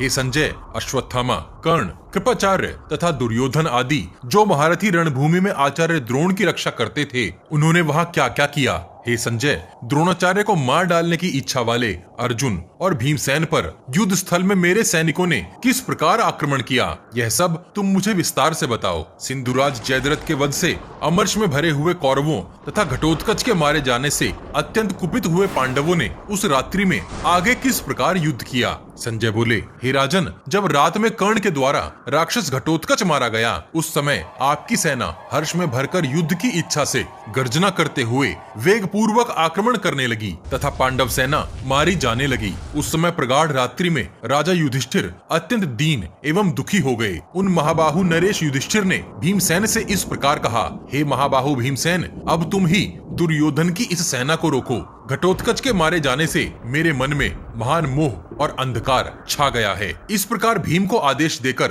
राजा युधिष्ठिर बारंबार सिसकते हुए अपने रथ पर जा बैठे। उस समय उनके मुख पर आंसुओं की धारा बह रही थी। वे कर्ण का पराक्रम देखकर घोर चिंता में डूब चुके थे। उन्हें इस प्रकार व्यथित देखकर श्री कृष्ण उनके समीप आकर बोले, हे कुंती नंदन, भरत श्रेष्ठ, आप इस प्रकार व्यथित न होइए। आपके लिए मूढ़ मनुष्यों की सी ऐसी व्याकुलता शोभा नहीं देती। हे राजन, उठिए और युद्ध कीजिए, इस महासंग्राम का भार संभालिए। आपके इस प्रकार घबरा जाने पर विजयश्री मिलने में संदेह है। हे राजन, श्री कृष्ण का कथन सुनकर धर्मराज युधिष्ठिर ने दोनों हाथों से अपनी आंखें पोंछकर उनसे इस प्रकार कहा, हे महाबाहो, मुझे धर्म की श्रेष्ठ गति विदित है, अर्थात ज्ञात है। जो मनुष्य किसी के किए हुए उपकार को याद नहीं रखता या याद रखते हुए भी भुला ही देता है, उसे ब्रह्म हत्या का ही पाप लगता है। हे जनार्दन, जब हम लोग वन में थे, उन दिनों महामनस्वी हिडिंबा कुमार घटोत्कच ने बालक होने पर भी हमारी बड़ी भारी सहायता की थी।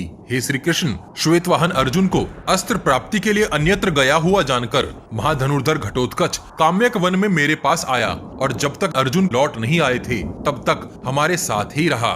गंधमादन की यात्रा के समय भी उसने बड़े बड़े संकटों से हमें बचाया है। पांचाल राजकुमारी द्रौपदी जब थक गई तो उस महाकाय वीर ने उन्हें अपनी पीठ पर बैठाकर ढोया था। हे प्रभु, युद्ध के आरंभ से ही उसने मेरा बहुत सहयोग किया था और उसने इस महायुद्ध में मेरे लिए ही अत्यंत दुष्कर कर्म कर दिखाया है। हे जनार्दन, सहदेव पर जो मेरा स्वाभाविक प्रेम है वैसा ही उत्तम प्रेम राक्षसराज घटोत्कच पर भी रहा है।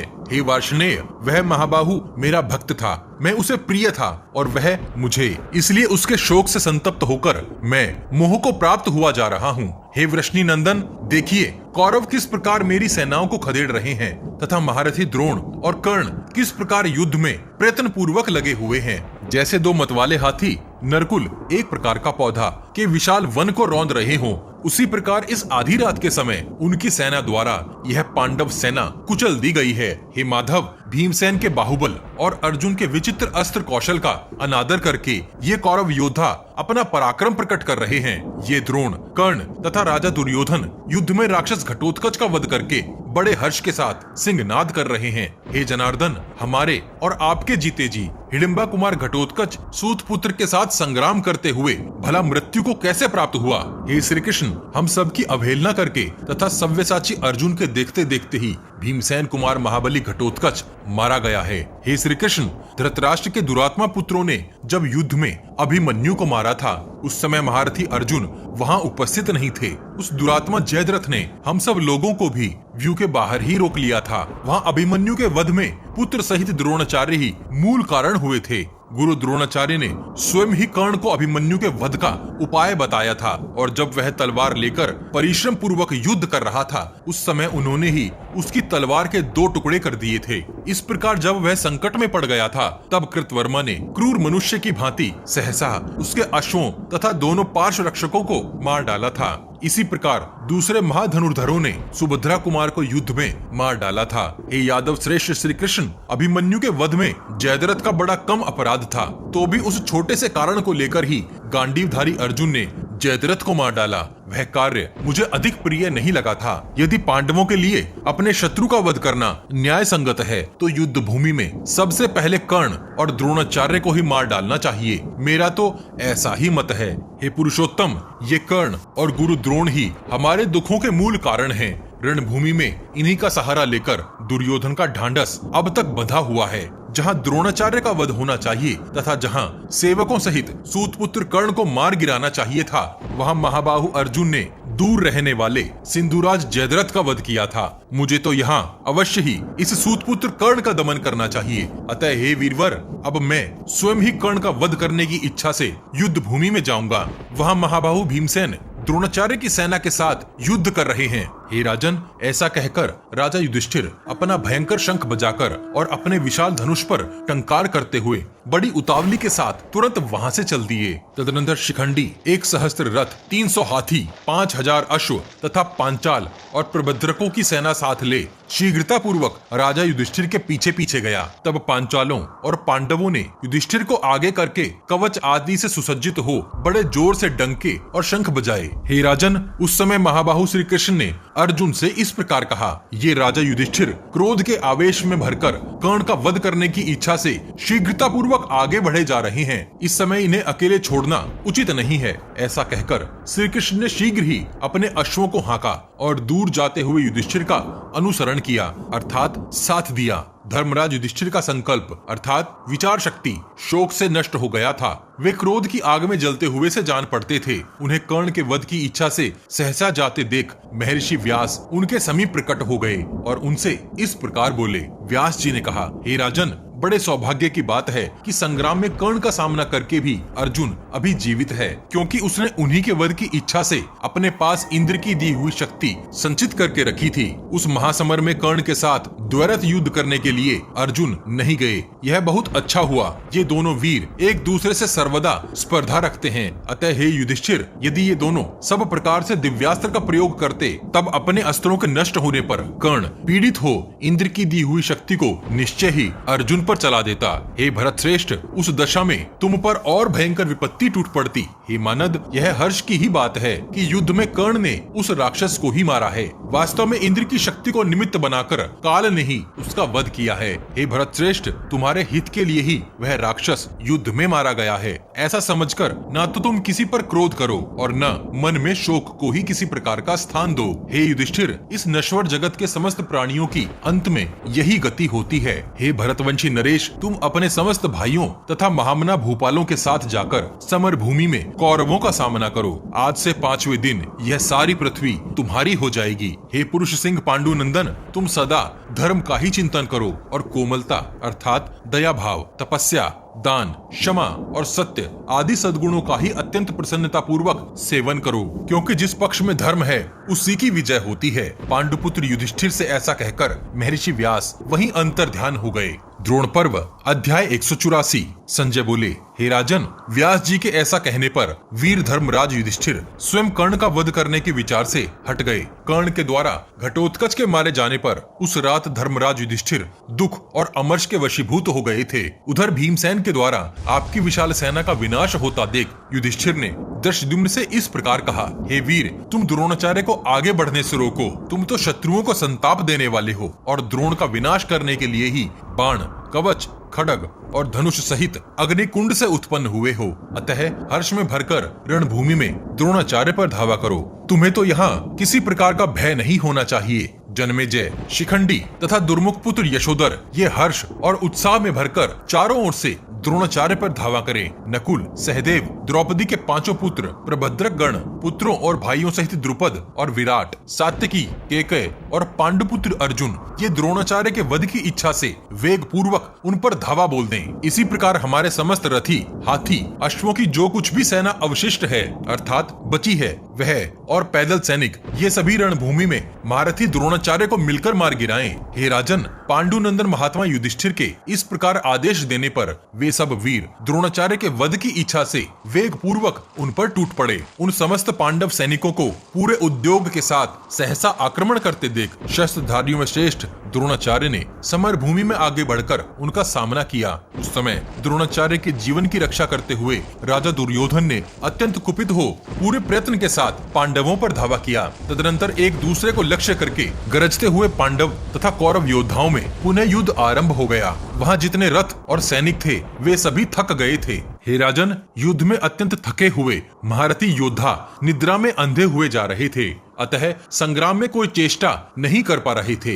यह 3 पहर की रात उनके लिए सहस्त्रों प्रहरों की रात्रि के समान घोर, भयानक एवं प्राणहारिणी प्रतीत होती थी। वहां बाणों की चोट सहते और शतविक्षत होते हुए निद्रांत सैनिकों की आधी रात बीत गई। उस समय आपकी और शत्रुओं की सेना के समस्त क्षत्रिय उत्साहहीन एवं दीन चित्त से हो गए थे। उनके हाथों से अस्त्र और बाण गिरे जा रहे थे। वे उस समय अच्छी तरह युद्ध नहीं कर पा रहे थे। फिर भी वे लज्जाशील होने के कारण अपने धर्म पर दृष्टि रखते हुए अपनी सेना छोड़कर जा न सके। हे भारत, दूसरे बहुत से सैनिक अपने अस्त्र शस्त्र छोड़कर नींद से अंधे होकर वहीं सोने लगे। कुछ लोग रथों पर, कुछ हाथियों पर और कुछ लोग अश्वों पर ही सो गए थे। हे नरेश्वर, नींद से बेसुध होने के कारण वे किसी भी चेष्टा को समझ नहीं पाते थे और उन्हें दूसरे योद्धा मारकर यमलोक भेज देते थे। बहुत से सैनिक शत्रुओं को स्वप्न में ही पकड़कर उन्हें मार रहे थे, तो कुछ निद्रांत होकर नाना प्रकार की बातें कहते हुए कभी अपने आप पर ही प्रहार कर बैठते, कभी अपने पक्ष के ही लोगों को मार डालते और कभी शत्रुओं का भी वध कर देते थे। हे महाराज, हमारे पक्ष के भी बहुत से सैनिक शत्रुओं के साथ युद्ध करने को उद्यत तो खड़े थे, परंतु निद्रा से उनकी भी आंखें लाल हो गई थी। इस प्रकार बेसुध हुआ वह सैन्य समूह गहरी नींद में सोने लगा था। वह देखने में ऐसा जान पड़ता था मानो किन्हीं कुशल कलाकारों ने किसी विशाल पट्ट पर अद्भुत चित्र उकेर दिया हो। वे कुंडलधारी तरुण क्षत्रिय संपूर्ण अंगों में शतविक्षत होकर भी हाथियों के कुंभ स्थलों से सटकर ऐसे सो रहे थे मानो कामिनियों के कूंचों का आलिंगन करके सोए हों। तभी उदय काल के शिखर पर चंद्रमा रूपी सिंह का उदय हुआ, जो पूर्व दिशा रूपी कंदरा से निकला था। वह किरण रूपी केसरों से प्रकाशित एवं पिंगल वर्ण का था, अर्थात कुछ पीलेपन पर था। भगवान शंकर के वृषभ नंदी के उत्तम अंगों के समान, जिसकी श्वेत कांति है, जो कामदेव के श्वेत पुष्पमय धनुष के समान पूर्णतः उज्जवल प्रभा से प्रकाशित होता है और नववधू की मंद मुस्कान के सदृश सुंदर एवं मनोहर जान पड़ता है। वह कुमुद कुल बांधव चंद्रमा ऊपर उठकर आकाश में अपनी चांदनी छिटकाने लगा। उस समय 2 घड़ी के बाद प्रभावशाली चंद्रमा ने अपने प्रकाश से नक्षत्रों की प्रभा को क्षीण करते हुए पहले अरुण कांति का दर्शन कराया। अरुण कांति के पश्चात चंद्रदेव ने धीरे धीरे सुवर्ण के समान प्रभाव वाले विशाल किरण जाल का प्रसार आरंभ किया। फिर वे चंद्रमा की किरणें अपनी प्रभा से अंधकार का निवारण करती हुई शनैः शनैः संपूर्ण दिशाओं, आकाश और भूमंडल में फैलने लगी। तदनंतर एक ही मुहूर्त में वहां समस्त संसार ज्योतिर्मय सा हो गया।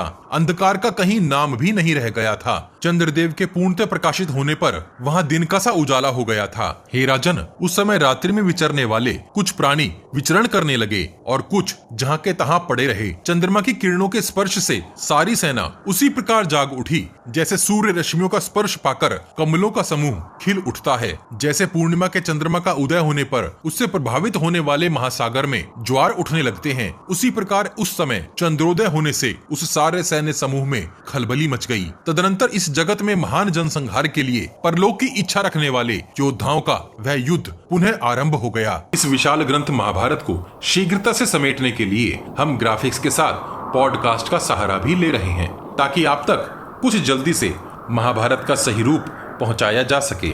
आपको हमारा प्रयास कैसा लग रहा है, कृपया कमेंट बॉक्स में कमेंट करके हमें जरूर बताइए। पिछले सभी भाग आपको हमारे चैनल के पेज पर और इस वीडियो के डिस्क्रिप्शन बॉक्स में भी मिल जाएंगे। हम हर सीरीज की एक प्लेलिस्ट भी बनाते हैं। उम्मीद है आप हमारी वीडियोस अपने उन दोस्तों को शेयर जरूर करते होंगे जो महाभारत का सही रूप समझना और जानना चाहते हैं। आपके हर शेयर से हमारा मनोबल बढ़ता है। अपने प्रियजनों तक यह ज्ञान पहुंचाने के लिए वॉच गॉड चैनल को सब्सक्राइब और शेयर करना मत भूलिए। सब्सक्राइब बटन के बगल में बनी छोटी सी घंटी भी बजा दीजिए। जय श्री कृष्ण, हर हर महादेव।